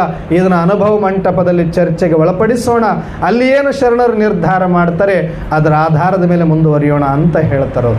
ಯಾರಾದರೂ ಬೇರೆಯವರಾಗಿದ್ದರೂ ಖುಷಿಯಿಂದ ಒಪ್ಕೊಂಡ್ಬಿಡ್ತಿದ್ರು. ಮದುವೆಯೇ ಬಂದಿದ್ದಾನೆ, ಮಹಾಮಂತ್ರಿನೇ ಬಂದಿದ್ದಾನೆ, ತನ್ನ ಮಗಳನ್ನೇ ನನ್ನ ಮಗನಿಗೆ ಕೊಡ್ತಾನಂದರೆ ಇದು ಒಂದು ಹೆಮ್ಮೆಯ ವಿಷಯ ಅಂತ ಬಿಡ್ತಾರೇನೆ ಯಾರಾದ್ರೂ? ಮೊದಲು ಓಡೋಗಿ ಊರು ತುಂಬ ಟಾಮ್ ಟಾಮ್ ಮಾಡೋದು, ಆಮೇಲೆ ಹೋಗಿ ಅಲ್ಲಿ ಹೇಳ್ತಿದ್ರು. ಆದರೆ ಹಂಗೆ ಮಾಡಲಿಲ್ಲ ಅರಳಯ್ಯ. ಇಲ್ಲ, ಇದನ್ನು ನಾನು ಸ್ವೀಕಾರ ಮಾಡಲಿಕ್ಕೆ ಯೋಗ್ಯ ಇದೀನೋ ಇಲ್ವೋ ಗೊತ್ತಿಲ್ಲ, ಆದರೆ ಇದನ್ನಲ್ಲಿ ಚರ್ಚೆಗೆ ಒಳಪಡಿಸೋಣ, ಅಪ್ಪ ಬಸವಣ್ಣನಿಗೆ ಹೇಳೋಣ, ಅಲ್ಲಮ ಪ್ರಭುಗಳಿಗೆ ತಿಳಿಸೋಣ, ಚನ್ನ ಬಸವಣ್ಣನಿಗೆ ತಿಳಿಸೋಣ, ಗಂಗಾಂಬಿಕಾ ನೀಲಾಂಬಿಕಾ ಶರಣೆಯರ ಮುಂದೆ ಇದನ್ನು ಇಡೋಣ ಅಂತ ಹೇಳಿ ಎಲ್ಲರೂ ಒಟ್ಟಾಗಿ ಬಂದು ಅನುಭವ ಮಂಟಪದಲ್ಲಿ ಇಡುತ್ತಾರೆ. ಇಂಥ ಒಂದು ವಿಚಾರಕ್ಕಾಗಿ ಆ ಅನುಭವ ಮಂಟಪ ಕಾಯ್ತಾ ಇತ್ತು. ಯಾವ ಬಸವಣ್ಣ ಸಮಾನತೆ ಅಂತ ಇದ್ರು, ಅಂತಸ್ತುಗಳನ್ನು ತೆಗೆದು ಹಾಕಬೇಕು ಅಂತ ಇದ್ರು, ವೃತ್ತಿಯ ಅಂತಸ್ತು, ಲಿಂಗಭೇದ, ವರ್ಣಭೇದವನ್ನು ತೆಗಿಬೇಕು ಅಂತಿದ್ರು. ಇವತ್ತು ಮಂಗಳಾಡುವಂಥ ಒಂದು ಚರ್ಚೆ ಈ ಅನುಭವ ಮಂಟಪದಲ್ಲಿ ಆಗ್ತಾ ಇದೆ ಅಂತ ಅನುಭವ ಮಂಟಪ ಎಲ್ಲ ಒಂದು ರೋಮಾಂಚಿತವಾಗಿತ್ತು. ಆಗ ಈ ವಿಷಯ ಚರ್ಚೆಗೆ ಬಂದಾಗ ಬಸವಣ್ಣನವರು ಒಂದು ಕ್ಷಣ ಪುಳಕಿತರಾಗಿ ಬಿಡುತ್ತಾರೆ. ಅಲ್ಲಮ ಪ್ರಭುಗಳು ಏನೋ ಯೋಚನೆಯಲ್ಲಿ ಮುಳುಗಿಬಿಡುತ್ತಾರೆ. ಚರ್ಚೆ ನಡೀತದೆ. ಇದು ಅಂತಿಂಥ ಚರ್ಚೆ ಅಲ್ಲ, ಪರ ವಿರೋಧ ಬರ್ತಾ ಹೋಗುತ್ತೆ. ಬರ್ತಾ ಲಾಸ್ಟಲ್ಲಿ ಅಂತರ್ಜಾತಿ ವಿವಾಹಕ್ಕೆ ಇಲ್ಲಿ ಯಾವುದೋ ಅವಕಾಶ ಕಾನೂನಾತ್ಮಕವಾಗಿ ಆಗಿನ ಸಮಾಜದಲ್ಲಿ ಇರಲಿಲ್ಲ. ಹಾಗಾಗಿ ಇದರಿಂದ ನಾವು ದೊಡ್ಡ ಕ್ರಾಂತಿಯನ್ನು ಎದುರಿಸಬೇಕಾಗಿ ಬರಬಹುದು ಅನ್ನುವ ಎಚ್ಚರಿಕೆಯನ್ನು ಅಲ್ಲಿನ ಶರಣರು ಕೊಡುತ್ತಾರೆ. ಇದೆಲ್ಲ ಆದಮೇಲೆ ಬಸವಣ್ಣನವರು ಹೇಳ್ತಾರೆ, ಬೇಡ, ನಾವು ಅಂತರ್ಜಾತಿ ವಿವಾಹವನ್ನೇ ಮಾಡೋದು ಬೇಡ, ಸ್ವಜಾತಿ ವಿವಾಹವನ್ನೇ ಮಾಡೋಣ ಅಂತ ನಿರ್ಧಾರಕ್ಕೆ ಬರ್ತಾರೆ. ಯಾವಾಗ ಅಂತರ್ಜಾತಿ ಆಗುತ್ತೆ? ಅವರೊಂದು ಕಾರ್ಯ, ಅವರೊಂದು ಸಂಪ್ರದಾಯ, ಅವರೊಂದು ಬೇರೆ, ಇವರೊಂದು ಬೇರೆ ಇದ್ದಾಗ ಅಂತರ್ಜಾತಿ. ಮದುವಯ್ಯನನ್ನು ಶರಣರನ್ನಾಗಿ ಮಾಡಿಕೊಂಡಾಗ, ಮದುವಯ್ಯ ಮತ್ತು ಅವರ ಮಗಳಿಗೆ ಪತಿಗೆ ನಾವು ಲಿಂಗದೀಕ್ಷೆಯನ್ನು ಕೊಟ್ಟು ಶರಣರನ್ನಾಗಿ ಮಾಡಿಕೊಂಡಾಗ ಹರಳಯ್ಯ ಕಲ್ಯಾಣಮ್ಮನೂ ಶರಣರು, ಮದುವಯ್ಯ ಮತ್ತು ಅವರ ಪತ್ನಿ ಮಗಳು ಕೂಡ ಶರಣರಾದಾಗ ಶರಣ ಸಂಪ್ರದಾಯದಲ್ಲಿ, ಲಿಂಗಾಯತ ಧರ್ಮದಲ್ಲಿ ಹೊಸದಾಗಿ ನಾವು ಒಂದೇ ಧರ್ಮದ ಅಂತರ್ಜಾತಿ ವಿವಾಹ ಆಗೋದಿಲ್ಲ, ಒಂದೇ ಏಕಪಕ್ಷೀಯವಾದಂಥ ಒಂದು ಧರ್ಮದ ವಿವಾಹವನ್ನು ಮಾಡಲಿಕ್ಕೆ ನಾವು ಕಂಕಣಬದ್ಧರಾಗೋಣ ಅಂತ ಹೇಳಿದ ಮೇಲೆ ಎಲ್ಲರೂ ಕೂಡ ಒಪ್ಪಿಗೆಯನ್ನು ಕೊಡ್ತಾರೆ. ಒಂದ್ಸಲ ಜೋರಾಗಿ ಚಪ್ಪಾಳೆ ಆಗ್ತದೆ. ಆಗ ಅದಕ್ಕೆ ಮದುವಯ್ಯ ಒಪ್ಕೊಳ್ತಾರೆ, ನಾನು ಲಿಂಗ ದೀಕ್ಷೆಯನ್ನು ತೆಗೆದುಕೊಳ್ತೇನೆ, ನನ್ನ ಪತಿನೂ ತೆಗೆದುಕೊಳ್ತಾಳೆ, ನನ್ನ ಮಗಳಿಗೂ ಲಿಂಗ ದೀಕ್ಷೆಯನ್ನು ಕೊಡಿ, ನಾವು ಶರಣರಾಗ್ತೇವೆ, ನಾವು ಶರಣ ಧರ್ಮವನ್ನು ಸ್ವೀಕಾರ ಮಾಡ್ತೇವೆ, ನಾವು ಲಿಂಗಾಯತರಾಗ್ತೇವೆ, ನಾವು ಶಿವಯೋಗಿಗಳಾಗ್ತೇವೆ. ಆಗ ನಾವೆಲ್ಲರೂ ಸಮಾನ ಜಾತಿ, ಸಮಾನ ಕುಲ, ಮನುಜ ಮತ ವಿಶ್ವಪಥ ಅನ್ನುವಂತೆ ಒಂದೇ ಸಮಾನ, ಒಂದೇ ಕುಲಜರಾಗ್ತೀವಿ, ಶರಣರೆಲ್ಲ ಒಂದೇ ಅನ್ನುವ ಭಾವದಲ್ಲಿ ಬಂದಾಗ ಇಲ್ಲಿ ಅಂತರ್ಜಾತಿ ಅಂತರ್ಧರ್ಮ ಅನ್ನೋದಕ್ಕೆ ಯಾವ ಅರ್ಥ ಉಳಿಯೋದಿಲ್ಲ, ನಾವು ಮಾಡೋಣ ಅಂತ ತೀರ್ಮಾನ ಮಾಡ್ತಾರೆ. ಅಷ್ಟಾದ ಮೇಲೆ ವಿವಾಹ ಭಾಳ ಯಶಸ್ವಿಯಾಗಿ ಅನುಭವ ಮಂಟಪದಲ್ಲಿ ಜರುಗಿತು. ಅರಳಯ್ಯನ ಮಗ ಶೀಲವಂತನಿಗೂ ಮದುವಯ್ಯನ ಮಗಳಿಗೂ ವಿವಾಹ ಶರಣ ಧರ್ಮದಲ್ಲಿ ಬಹಳ ಶುಭ ಭಾವನೆಯಿಂದ ಜರುಗಿ ಹೋಯಿತು. ಅವತ್ತು ಇಡೀ ಜಗತ್ತಿಗೆ ಆ ಒಂದು ಅನುಭವ ಮಂಟಪ ಸಮಾನತೆಯ ಒಂದು ಹರಿಕಾರನಾಗಿ ಬಸವಣ್ಣನವರನ್ನು ಮತ್ತು ಆ ಎಲ್ಲ ಶರಣರನ್ನು ಜಗತ್ತಿಗೆ ಆ ಮುಖೇನ ಪ್ರತ್ಯಕ್ಷಪಡಿಸಿತ್ತು. ಅದಾದ ಮೇಲೆ ಈ ಒಂದು ಸುದ್ದಿ ಎಷ್ಟೊತ್ತು ಬೇಕು ರಾಜನನ್ನು ತಲುಪಲಿಕ್ಕೆ? ಮೊದಲೇ ಕಾಯ್ಕೊಂಡು ಕೂತಿದ್ರು, ಏನಾದರೂ ಒಂದು ಸಿಕ್ಕರೆ ಸಾಕು, 196,000 ಜಂಗಮರಿಗೆ ದಾಸೋಹವನ್ನು ಮಾಡಿಕೊಂಡು ರಾಜನನ್ನೇ ಅಲ್ಲಾಡಿಸುವ ಮಟ್ಟಿಗೆ ಜಂಗಮರು ಬೆಳೀತಾ ಇದ್ದಾರೆ, ಶರಣರು ಬೆಳೀತಾ ಇದ್ದಾರೆ, ಇವರು ನಾಳೆ ನಮಗೇ ಒಂದಷ್ಟು ಬುಡಮೇಲು ಮಾಡುವ ರೀತಿ ಇದೆ ಅಂತ ಆತಂಕದಲ್ಲಿದ್ದಂಥ ಮಂತ್ರಿಮಂಡಲದಲ್ಲಿ ಇರುವಂಥವ್ರಿಗೆಲ್ಲರಿಗೂ ಒಂದು ಮಹಾ ತಪ್ಪಿನ ಅವಕಾಶ ಅವರಿಗೆ ಬೇಕಾಗಿತ್ತು. ಕಾಯುವವರಿಗೆಲ್ಲರಿಗೂ ಬಿಸಿ ಒಬ್ಬಟ್ಟು ಸಿಕ್ಕಂಗಾಗಿತ್ತು. ಆಗ ಬಿಜ್ಜಳ ಮಹಾರಾಜನಿಗೆ ಹೋಗಿ ಕಿವಿ ತುಂಬುತ್ತಾರೆ. ಮಹಾರಾಜ ಏನೋ ಭಾಳ ಒಳ್ಳೆಯವರು, ಆದರೆ ಕಿವಿ ಸ್ವಲ್ಪ ಸುಮಾರಾಗಿತ್ತು. ಮಹಾರಾಜ ಭಾಳ ಒಳ್ಳೆಯವರು, ಬಸವಣ್ಣನ ಮೇಲೆ ಅಭಿಮಾನ ಇತ್ತು, ಶರಣರ ಮೇಲೆ ಅಭಿಮಾನ ಇತ್ತು, ಆದರೆ ಇವರು ಹೇಳುವ ಒಂದು ಕಡೆ ಭಯದ ಮಾತುಗಳು ಆತನನ್ನು ಅಲ್ಲಾಡಿಸಿತ್ತು. ಆಗ ಬಿಜ್ಜಳ ಅರಸ ಅವರೆಲ್ಲರ ಮಾತನ್ನು ಕೇಳಿ ಅಣ್ಣ ಬಸವಣ್ಣನವರನ್ನು ಕರೆಸ್ತಾರೆ ವಿಚಾರಣೆಗಾಗಿ. ಬಸವಣ್ಣ ಹಂಗೆ ಮಾಡಲಿಕ್ಕೆ ಸಾಧ್ಯ ಇಲ್ಲ, ಬಸವಣ್ಣ ಯಾವುದೋ ಅಷ್ಟು ಈಸಿಯಾಗಿ ನಿಯಮಗಳನ್ನು ಮುರಿಯೋದಿಲ್ಲ, ಯಾರಿಗೂ ಅಂಥ ಒಂದು ದ್ರೋಹವನ್ನು ಮಾಡೋದಿಲ್ಲ, ಕರೆಸ್ರಿ ಅಂತ ಹೇಳ್ತಾರೆ. ಆಗ ಬಸವಣ್ಣನವರು ಹೋಗ್ತಾರೆ. ಹೋದ ಮೇಲೆ ಮಹಾರಾಜರಿಗೆ ನಮಸ್ಕಾರಗಳನ್ನು ತಿಳಿಸಿದ ಮೇಲೆ, ಬಸವಣ್ಣ ಇಂಥ ಒಂದು ಆರೋಪ ತಮ್ಮ ಮೇಲೆ ಬಂದಿದೆ, ನೀವು ಅಂತರ್ಜಾತಿ ವಿವಾಹವನ್ನು ಮಾಡಿಸಿದಿರಿ ಅಂತ. ಆಗ ಬಸವಣ್ಣನವರು ಹೇಳ್ತಾರೆ, ನಾನು ಯಾವ ಅಂತರ್ಜಾತಿ ವಿವಾಹವನ್ನು ಮಾಡಿಸಿಲ್ಲ ಮಹಾಪ್ರಭುಗಳೇ ಅಂತ. ಯಾಕಂದರೆ ಒಳಗಡೆ ಅಂತರಾತ್ಮದೊಳಗಡೆ ಸರಿಯಾಗಿದ್ದನ್ನೇ ಮಾಡಿದ್ದೇನೆ ಅನ್ನುವಂಥ ಒಂದು ವಿಶ್ವಾಸ ಮತ್ತು ಸಮಾಧಾನ ಇದೆ ಬಸವಣ್ಣನವರಿಗೆ. ಜಗತ್ತಿನಲ್ಲಿ ಏನು ತರಬೇಕಾಗಿತ್ತು ಅದನ್ನು ತಂದಾಗಿದೆ ಅಂತ ಕೂತಿದ್ರು. ಆಗ ಬಿಜ್ಜಳ ಅರಸ ಅಂತರ್ಜಾತಿ ವಿವಾಹ ಮಾಡಿಸಿರೋದು ನಿಜವಾದರೂ ಕೂಡ ಇಲ್ಲ ಅಂತ ನೀವು ಸುಳ್ಳು ಹೇಳ್ತಾ ಇದ್ದೀರಿ ಅಂದಾಗ ಇಲ್ಲ ಅಂತ ಮತ್ತೆ ನಡೆದಿರೋದೆಲ್ಲ ಹೇಳ್ತಾನೆ. ಅವರೆಲ್ಲರನ್ನೂ ಕೂಡ ನಾವು ಶರಣ ಧರ್ಮದಲ್ಲಿ ತಂದು ಅವರನ್ನು ಇವರನ್ನು ಸಮಾನವಾಗಿ ಮಾಡಿ ಆದ ಮೇಲೆ ನಾವು ಶರಣ ಧರ್ಮದ ಪ್ರಕಾರ ಲಿಂಗಾಯತ ಧರ್ಮದ ಪ್ರಕಾರ ನಾವು ವಿವಾಹವನ್ನು ಮಾಡಿಸಿದ್ದೇವೆ ಹೊರತಾಗಿ ಇದು ಯಾವುದು ಅಂತರ್ಜಾತಿ ಅಂತರ್ವಿವಾಹ ಆಗೋದಿಲ್ಲ ಅಂತ ಹೇಳಿದರೂ ಕೂಡ ಆಗ ನಿನ್ನ ಪ್ರಕಾರ ಅದು ಸರಿಯಾಗಿದ್ದರೂ ಕೂಡ ಶಾಸ್ತ್ರ ಸಮ್ಮತವಲ್ಲ, ಅದು ಇಲ್ಲಿ ತನಕ ನಡೆದಿರುವ ಸಂಪ್ರದಾಯ ವಿರೋಧಿ ಕೃತ್ಯ ಆಗುತ್ತೆ. ಇದಕ್ಕಾಗಿ ನೀವು ಬಹಳ ದೊಡ್ಡ ತಲೆದಂಡವನ್ನು ಏರಬೇಕಾಗತ್ತೆ, ಬಹಳ ದೊಡ್ಡ ವಿರೋಧವನ್ನು ಕಟ್ಟಿಕೊಳ್ಬೇಕಾಗತ್ತೆ, ಬಹಳ ದೊಡ್ಡ ವಿರೋಧವನ್ನು ಎದುರಿಸಬೇಕಾಗತ್ತೆ ಅಂತಾರೆ. ಬಸವಣ್ಣಂತನ ಆಗಲಿ ಅಂತಾನೆ. ಆಗ್ಲಪ್ಪ, ನಾನು ಮಾಡಿರೋದು ನನ್ನ ಅಂತರಾತ್ಮ ಒಪ್ಪಿದೆ, ಪರಮಾತ್ಮ ಒಪ್ಪಿದ್ದಾನೆ. ಅಂತರಾತ್ಮ ಒಪ್ಪುವ ಕೆಲಸವನ್ನು ಮಾತ್ರ ಈ ಬಸವಣ್ಣ ಮಾಡ್ತಾನೆ, ಬೇರೆ ಯಾವುದು ಮಾಡೋದಿಲ್ಲ. ಹಂಗಂತ ಹೇಳಿ ಬಿಜ್ಜಳರಸನಿಗೂ ಕೂಡ ಎದುರೋದಿಲ್ಲ. ಆನೆ ಅಂಕುಶಕ್ಕೆ ಎದುರುತ್ತೆ ನಿಜ, ಆದರೆ ಯಾಕೆ? ಆ ಅಂಕುಶ ಸಿಂಹದ ಪಂಜು, ಸಿಂಹದ ಉಗುರು ಇರಬಹುದು ಅನ್ನುವ ಒಂದು ಭ್ರಮೆಯಲ್ಲಿ ಆನೆ ಅಂಜಬಹುದೇ ಬಿಟ್ಟರೆ, ಆದರೆ ಅಂಕುಶಕ್ಕೆ ಅಂಜುವ ಅವಶ್ಯಕತೆ ಆನೆಗೆ ಇಲ್ಲ. ಹೇಗೋ ಹಾಗೆ ಬಿಜ್ಜಳ ಅರಸನೇ ಆಗಿರಬಹುದು, ಆದರೆ ಸತ್ಯಕ್ಕೆ ಅಂಜುತ್ತಾನೆ ಬಸವಣ್ಣ ಹೊರತಾಗಿ ರಾಜನಿಗಲ್ಲ ಅಂತ ಹೇಳ್ತಾನೆ. ಆಗ ಇದಕ್ಕಾಗಿ ನೀನು ದೊಡ್ಡ ತಲೆದಂಡ ತೇರಬೇಕಾಗತ್ತೆ ಅಂತಾನೆ. ಆವಾಗ ಬಸವಣ್ಣ ಅಂತಾರೆ, ನಾಳೆ ಬಪ್ಪುದು ನಮಗೆ ಹಿಂದೆ ಬರಲಿ, ಹಿಂದೆ ಬರುವುದು ನಮಗೆ ಈಗಲೇ ಬರಲಿ. ಅದಕಾರಂಜುವರು ಅದಕಾರಳುಕುವರು, ಮರಣವೇ ಮಹಾನವಮಿ ಶಿವಶರಣರಿಗೆ ಅಂತಾನೆ ಬಸವಣ್ಣ. ಆಗ ಏನೆಲ್ಲ ಮಾಡಿದರೂ ಕೂಡ ತನ್ನ ವಾದವನ್ನು ಮಂಡಿಸಿದ ಮೇಲೆ ಅಷ್ಟೊತ್ತಿಗೆಲ್ಲನೂ ಕೂಡ ರೆಡಿ ಆಗಿರುತ್ತಾನೆ ಬಿಜ್ಜಳ ಅರಸ. ಅದರಂತೆ ಬಸವಣ್ಣನವರನ್ನು ಗಡಿಪಾರು ಮಾಡಲಿಕ್ಕೆ ತಯಾರಾದ. ಆದೇಶವನ್ನು ಹೊರಡಿಸಿದರು. ಸುಮ್ಮನೆ ವಿಚಾರಣೆಗಂತ ಕರೆಸಿದ್ರು. ಶರಣರೆಲ್ಲ ಅಲ್ಲೇ ಇದ್ದರು. ಆದರೆ ಇಲ್ಲಿ ನಿರ್ಧಾರ ಮಾಡಿಬಿಟ್ರು, ಇನ್ನು ಇಲ್ಲಿ ಬಿಟ್ಟರೆ ಕಲ್ಯಾಣದಲ್ಲಿ ದಂಗೆ ಆಗುತ್ತೆ, ಕಲ್ಯಾಣದಲ್ಲಿ ಕ್ರಾಂತಿ ಆಗುತ್ತೆ, ಕಲ್ಯಾಣದಲ್ಲಿ ಇನ್ನು ಮುಂದೆ ಭಾಳಷ್ಟು ಅನಾನುಕೂಲಗಳು ಅಲ್ಲೋಲ ಕಲ್ಲೋಲಗಳು ಎದ್ದೇಳುತ್ತೆ. ಇದಕ್ಕೆ ಕಾರಣ ಬಸವಣ್ಣ. ಹಾಗಾಗಿ ಬಸವಣ್ಣನನ್ನು ಈ ರಾಜ್ಯದಿಂದ ಗಡಿಪಾರು ಮಾಡಿದ್ರೆ ಬಹುಶಃ ಮುಂದೆ ಇಂಥ ಕೃತ್ಯಗಳು ಮಾಡಲಿಕ್ಕೆ ಹೆದರಬಹುದು ಅಂತ ಬಸವಣ್ಣನವರನ್ನೇ ಅಲ್ಲಿಂದ ತೆಗಿಬೇಕು ಅನ್ನುವಂಥ ಬಹಳ ದೊಡ್ಡ ಕೆಟ್ಟ ನಿರ್ಧಾರವನ್ನು ಅವತ್ತಿನ ಬಿಜ್ಜಳ ಅರಸ ರಾಜ ತೆಗೆದುಕೊಳ್ಳುತ್ತಾನೆ. ಗಡಿಪಾರು ಆದೇಶ ಆದಮೇಲೆ ಅದಕ್ಕೆ ಮರು ಉತ್ತರವೇ ಇಲ್ಲ, ಮರು ಉಪಾಯವೇ ಇಲ್ಲ. ಗಡಿಪಾರು ಅಂದರೆ ಹೋಗಲೇಬೇಕು ಬಿಟ್ಟ ರಾಜ್ಯವನ್ನು. ಈ ಸುದ್ದಿ ಶರಣರ ಕಿವಿಗೆ ಬೀಳುತ್ತೆ. ಅಲ್ಲಿಯ ತನಕ ಶರಣರೆಲ್ಲರೂ ಕೂಡ ಬಂದು ಆಗ ಇದ್ದಕ್ಕಿದ್ದಂತೆ ಚನ್ನಬಸವಣ್ಣ ಎದುರಿಗೆ ಬರ್ತಾನೆ. ಚನ್ನಬಸವಣ್ಣ ಬಂದು, ಬಸವಣ್ಣ, ಇಲ್ಲಿಯ ತನಕ ಯಾವ ಕಲ್ಯಾಣವನ್ನು ನಂದು ನಂದು ನಂದು ಅಂತ ಹೇಳ್ತಾ ಇದ್ರಿ, ಯಾವ ಕಲ್ಯಾಣದಲ್ಲಿ ಲಕ್ಷದ ಮೇಲೆ 96,000 ಗಣಗಳಿಗೆ ಪ್ರತಿನಿತ್ಯ ದಾಸೋಹವನ್ನು ಮಾಡಿ ಕಲ್ಯಾಣದ ಭಾಗ್ಯವನ್ನು ಬೆಳಗಿಸಿದ್ರಿ, ವಿಶ್ವದ ಭಾಗ್ಯವನ್ನು ಬೆಳಗಿಸಿದ್ರಿ, ಇವತ್ತು ಅಂಥ ಕಲ್ಯಾಣದಿಂದ ನಿಮ್ಮನ್ನು ಹೊರಗಿಡುತ್ತಾರೆ ಅಂತಂದರೆ ಇಂಥ ದಿನಗಳನ್ನು ನಾವು ನೋಡೋದಿಲ್ಲ, ಈ ದಿನ ನಮಗೆ ಬರಬಾರದಿತ್ತು ಅಂತ ಒಂದೇ ಸಮನೆ ಕಣ್ಣೀರನ್ನು ಹಾಕ್ತಾನೆ ಚನ್ನಬಸವಣ್ಣ. ಪುರದ ಪುಣ್ಯಂ ಪುರುಷ ರೂಪಿಂದೆ ಹೋಗುತ್ತಿದೆ ಅನ್ನುವಂಥ ಒಂದು ಮಾತಿತ್ತು. ಹಾಗೆ ಕಲ್ಯಾಣದ ಪುಣ್ಯ, ವಿಶ್ವದ ಪುಣ್ಯವೆಲ್ಲವೂ ಕೂಡ ಆ ರಾಜ್ಯವನ್ನು ದಾಟಿ ಬಸವಣ್ಣನ ರೂಪದಲ್ಲಿ ಹೋಗ್ತಾ ಇದೆ ಅನ್ನುವಂಥ ರೀತಿಯಲ್ಲಿ ಎಲ್ಲ ಶರಣರು ಕೂಡ ಬಹಳ ಮಮ್ಮಲ ಮರಗಿದ್ರು. ಆ ಕೇಳ್ತಿದ್ದಂಗೆ ಸಿಡಿಲು ಬಡ್ದಂಗಾಗಿ ಓಡೋಡಿ ಓಡೋಡಿ ಬಸವಣ್ಣನವರನ್ನು ನೋಡಲಿಕ್ಕೆ ಎಲ್ಲ ಶರಣರು ಬಂದರು. ಬಂದ ಮೇಲೆ ಚನ್ನಬಸವಣ್ಣನಿಗೆ ಹೇಳ್ತಾರೆ ಬಸವಣ್ಣನವರು, ಚನ್ನಬಸವಣ್ಣ, ಅನುಭವ ಮಂಟಪದ ಜವಾಬ್ದಾರಿ ನಿನ್ನ ಮೇಲೆ, ಎಲ್ಲ ಗಣಗಳನ್ನು ನೋಡಿಕೊಳ್ಳುವ ಜವಾಬ್ದಾರಿ ನಿನ್ನ ಮೇಲೆ. ಅಷ್ಟೇ ಅಲ್ಲ, ಕೋಟ್ಯಾನುಕೋಟಿ ವಚನಗಳು ಬರೆದಿದ್ದಾರೆ ಶರಣರು, ಆ ಶರಣ ಸಾಹಿತ್ಯದ ಜವಾಬ್ದಾರಿ ನಿನ್ನ ಮೇಲಿದೆ, ನೀನು ನೋಡಿಕೋ ಅಂತ ಹೇಳ್ತಾರೆ. ಆಗ ಆತ ಇಂಥ ದೊಡ್ಡ ಜವಾಬ್ದಾರಿಯನ್ನು ಹೇಗೆ ನಿಭಾಯಿಸೋದು ಅಂತ ತಿಳಿಯದೆ ಒಂದು ಕುತ್ತಿಗೆ ನಿಲ್ಲದ ಕೂಸಿನ ಮೇಲೆ ಕ್ವಿಂಟಾಲ್ಗಟ್ಟಲೆ ಭಾರ ಹಾಕಿದ್ರೆ ಹೆಂಗಿರುತ್ತೋ ಪರಿಸ್ಥಿತಿ.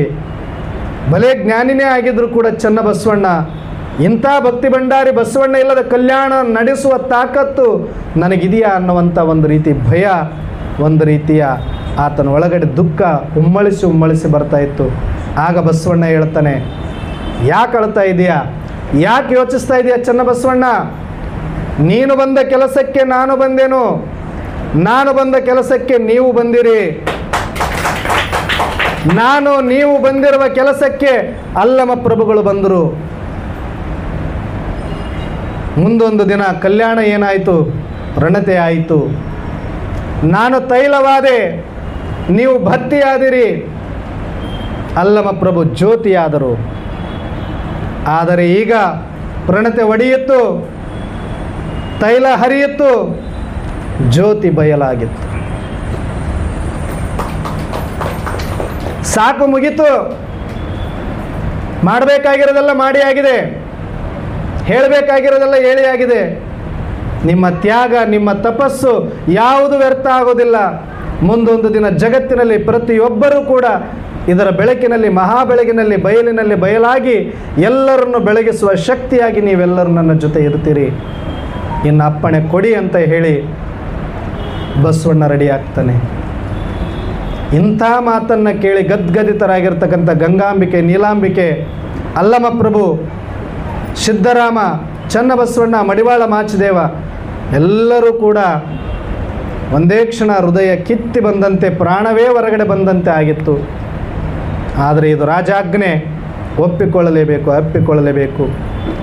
ಈ ಸುದ್ದಿ ಕೇಳ್ತಿದ್ದಂಗನೇ ಕೆಲವು ಶರಣರು, ಎಲ್ಲರೂ ಪ್ರಭುತ್ವದಲ್ಲಿ ಇರ್ತಾರೆ, 1,96,000 770 ಗಣಗಳಿದ್ದರು, ಅಮರ ಗಣಗಳು.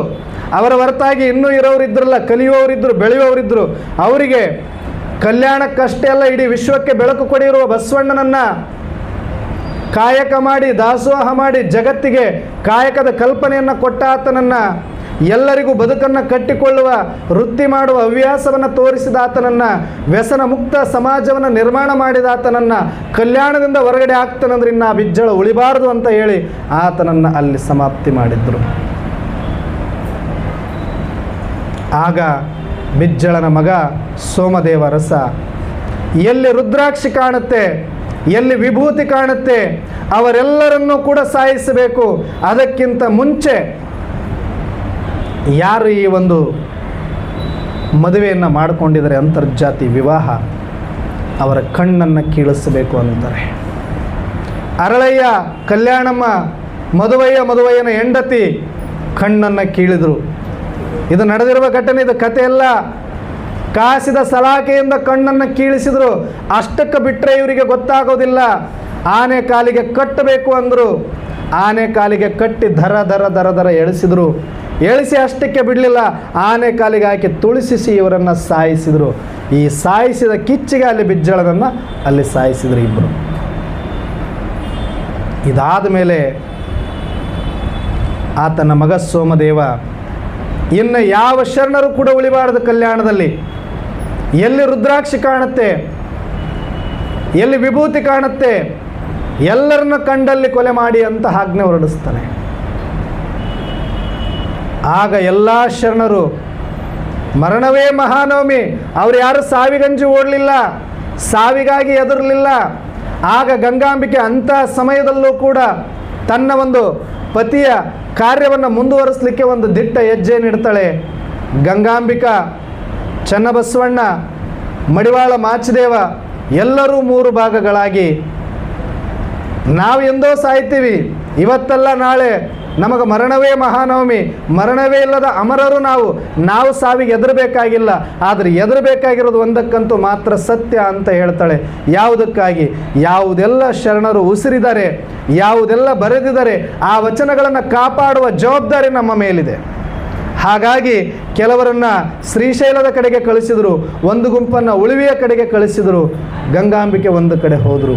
ಈ 3 ಜನಗಳು ಆ ಸಹಸ್ರ ವಚನಗಳನ್ನು ಒತ್ತು, ಆ ಕಟ್ಟುಗಳನ್ನು ಹಿಡಿದು ನಾವು ಪ್ರಾಣ ಬಿಟ್ಟೇ ಹೊರತಾಗಿ ವಚನಗಳನ್ನು ಬಿಡುವುದಿಲ್ಲ ಅಂತ ಏನು ಗಟ್ಟಿಯಾಗಿ ಹಿಡ್ಕೊಂಡು ಬಂದದ್ದಕ್ಕೆ ಇವತ್ತು ನಮಗೆ ವಚನಗಳು ಸಿಕ್ಕಿರೋದು.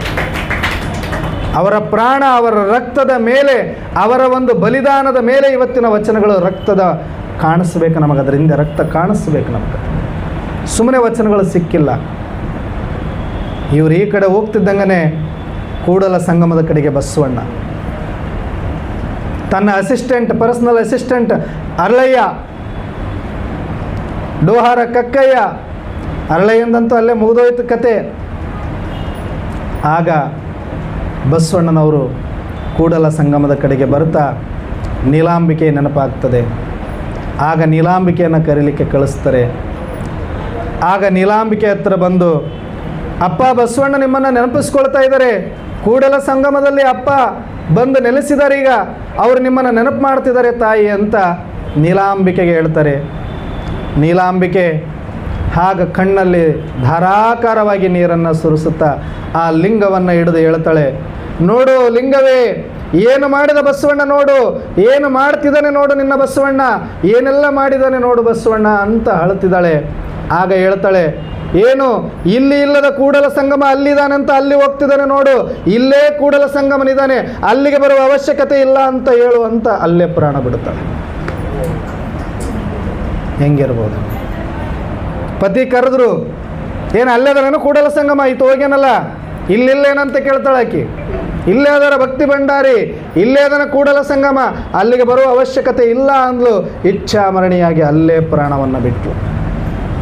ಅದನ್ನು ಕೇಳಿದ ಮೇಲೆ ಬಸವಣ್ಣನವರು ಇನ್ನೂ ಗದ್ಗದಿತರಾಗಿ ಪೂರ್ತಿಯಾಗಿ ಆ ಒಂದು ಸಂಗಮನಾಥ, ನೀನು ಕೊಟ್ಟ ಕಾರ್ಯವನ್ನು ಪ್ರಾಮಾಣಿಕವಾಗಿ ಮಾಡಿದೆನೆನ್ನುವ ತೃಪ್ತಿ ನನಗಿದೆ, ಇನ್ಯಾವ ಕೆಲಸವೂ ನಂದು ಬಾಕಿ ಉಳಿದಿಲ್ಲ, ಕರೆದುಕೋ ನನ್ನನ್ನು ಅಂತ ನಿಲ್ತಾರೆ. ಆಗ ಕೂಡಲ ಸಂಗಮನೇ, ಬಸವಣ್ಣ ಇವತ್ತು ನೀನು ಈ ಕ್ರಾಂತಿಯನ್ನು ಮುಗಿಸಿಲ್ಲ, ಇಲ್ಲಿಂದ ಕ್ರಾಂತಿ ಆರಂಭ ಆಗಿದೆ, ಇನ್ನು ಮುಂದಿನ ಜಗತ್ತು ಎಲ್ಲಿಯವರೆಗಿರುತ್ತೆ ಅಲ್ಲಿಯವರೆಗೂ ಕೂಡ ಈಗ ಬಸವ ಜ್ಯೋತಿಯಾಗಿ ಜಗಜ್ಯೋತಿಯಾಗಿ ವಿಶ್ವಗುರುವಾಗಿ ನೀನು ಬೆಳಗಿ ನಿನ್ನ ಬೆಳಕಿನಲ್ಲಿ ಅನೇಕ ಆತ್ಮರ ಕಲ್ಯಾಣವನ್ನು ಮಾಡೋದಿದೆ, ಬಾ ನೀನು ನಾನು ತೃಪ್ತನಾಗಿದ್ದೇನೆ ಅಂತ ತಬ್ಬಿಕೊಂಡಾಗ ಕೂಡಲ ಸಂಗಮದಲ್ಲಿ ಐಕ್ಯರಾಗ್ತಾನೆ ಬಸವಣ್ಣ. ಸುಮ್ಮನೆ ಇಲ್ಲ ಶರಣರ ಕ್ರಾಂತಿ, ಅಂಥ ಒಂದು ಕ್ರಾಂತಿ, ಅಂಥ ಒಂದು ರಕ್ತ ಚರಿತ್ರೆ ಜಗತ್ತಿನ ಇತಿಹಾಸದಲ್ಲಿಲ್ಲ. ಪುರಾಣದಲ್ಲಿ ಬರೆದಿದ್ದಾರೆ, ಅವರು ರುಂಡ ತೆಗೆದ್ರು ಇವ್ರು ರುಂಡ ತೆಗೆದ್ರು. ಶರಣರ ಇತಿಹಾಸ ಒಂದು ಕಡೆ ಇಡ್ರಿ, ಅವನ್ನೆಲ್ಲ 1000 ಒಂದು ಕಡೆ ಇಡ್ರಿ, ಯಾವ ಧೂಳಕ್ಕೂ ಸಮ ಬರೋದಿಲ್ಲದು. ಅಂಥ ಒಂದು ಶರಣರ ಚೈತನ್ಯವಾದ ಇತಿಹಾಸ, ಲಿಂಗಾರ್ಪಿತವಾದ ಇತಿಹಾಸ, ಭಕ್ತಿಯ ಇತಿಹಾಸ, ಜ್ಞಾನದ ಇತಿಹಾಸ, ವೈರಾಗ್ಯದ ಇತಿಹಾಸ, ಸೇವೆಯ ಇತಿಹಾಸ, ಕಾಯಕದ ಇತಿಹಾಸ, ಮತ್ತು ಯಾವ ಪುಣ್ಯಾತ್ಮನ ಮತ್ತು ಯಾವ ಧರ್ಮಾತ್ಮನ ಚರಿತ್ರೆಯಲ್ಲಿ ನಮಗೆ ಸಿಗಲಿಕ್ಕೆ ಸಾಧ್ಯ ಇಲ್ಲ. ಅಂಥ ಪುಣ್ಯಾತ್ಮ ಅಪ್ಪ ಬಸವಣ್ಣನನ್ನು ಪಡೆದಿರುವ ನಾಡು ನಮ್ಮದು.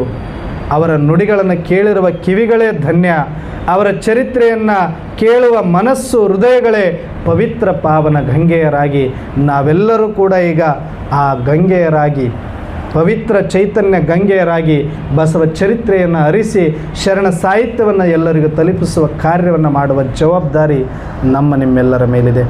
ಆ ಒಂದು ಸದುದ್ದೇಶದಿಂದಲೇ ಇಂಥ ಮುಂಬೈ ಅಂತ ನಗರದಲ್ಲಿ ಈ ಶ್ರಾವಣ ಮಾಸ ಸುಮ್ಮನೆ ನಿಮಿತ್ತ ಅಷ್ಟೇ, ಶರಣರಿಗೆ ಪ್ರತಿದಿನವೂ ಶ್ರವಣ ಮಾಸವೇ ನಮಗೆ. ಆದರೆ ಅದರ ನೇಮಕವಾಗಿ ಆದರೂ ಈ 5 ದಿನಗಳ ಕಾಲ ಶರಣರ ಆ ಒಂದು ಕ್ರಾಂತಿಯ ಸಾಹಿತ್ಯವನ್ನು ನಾವೆಲ್ಲರೂ ಕೇಳಿ ನಾವು ಪ್ರೇರಣೆಯನ್ನು ತಂದುಕೊಂಡು ನಮ್ಮ ಆತ್ಮ ಕಲ್ಯಾಣಕ್ಕಾಗಿ ಬದುಕೋಣ. ಸಾಕಿಲ್ಲಿ ತನಕ ಈ ಶರೀರಕ್ಕಾಗಿ, ತಿನ್ನೋದಕ್ಕಾಗಿ, ತೋರಿಸೋದಕ್ಕಾಗಿ, ಬದುಕೋದಕ್ಕಾಗಿ ಬದುಕಿದ್ದು ಸಾಕು. ಇವತ್ತಿನಿಂದ ಈ ಶರೀರದಿಂದ ಈತನ ಜೀವನ ಶೈಲಿಯಿಂದ ಸತ್ತು ಇವತ್ತಿನಿಂದ ಶರಣ ಜೀವನದಲ್ಲಿ ಮತ್ತೆ ಹೊಸದಾಗಿ ಬದುಕನ್ನು ಕಟ್ಟಿಕೊಳ್ಳುವ ಪ್ರತಿಜ್ಞೆಯನ್ನು ಮಾಡಬೇಕಾಗಿದೆ ನಾವೆಲ್ಲರೂ. ಯಾರಿಗಾಗಿ ತೋರಿಸುವ ಬದುಕು ಸಾಕು, ಇನ್ನು ತೋರಿಸೋದಿದ್ದರೆ ನನ್ನ ಅಂತರಂಗಕ್ಕೆ ತೋರಿಸೋಣ. ಜನಕಂಗಿ ನಡೆದರೆ ಏನು ಸುಖ, ಮನಕಂಜಿ ನಡೆಯೋದರಲ್ಲಿ ಸುಖ ಇದೆ ಅಂತ ಹೇಳಿದರೆ, ಅದಕ್ಕೆ ನಮ್ಮ ಅಂತರಾತ್ಮಗಳಿಗೆ ಇನ್ನು ನಾವು ಎದುರುಕೊಳ್ಳೋಣ. ನಾವು ಶಿವಯೋಗದಲ್ಲಿ ಒಂದಷ್ಟು ಹೆಜ್ಜೆ ಮುಂದೆ ಇಡೋಣ.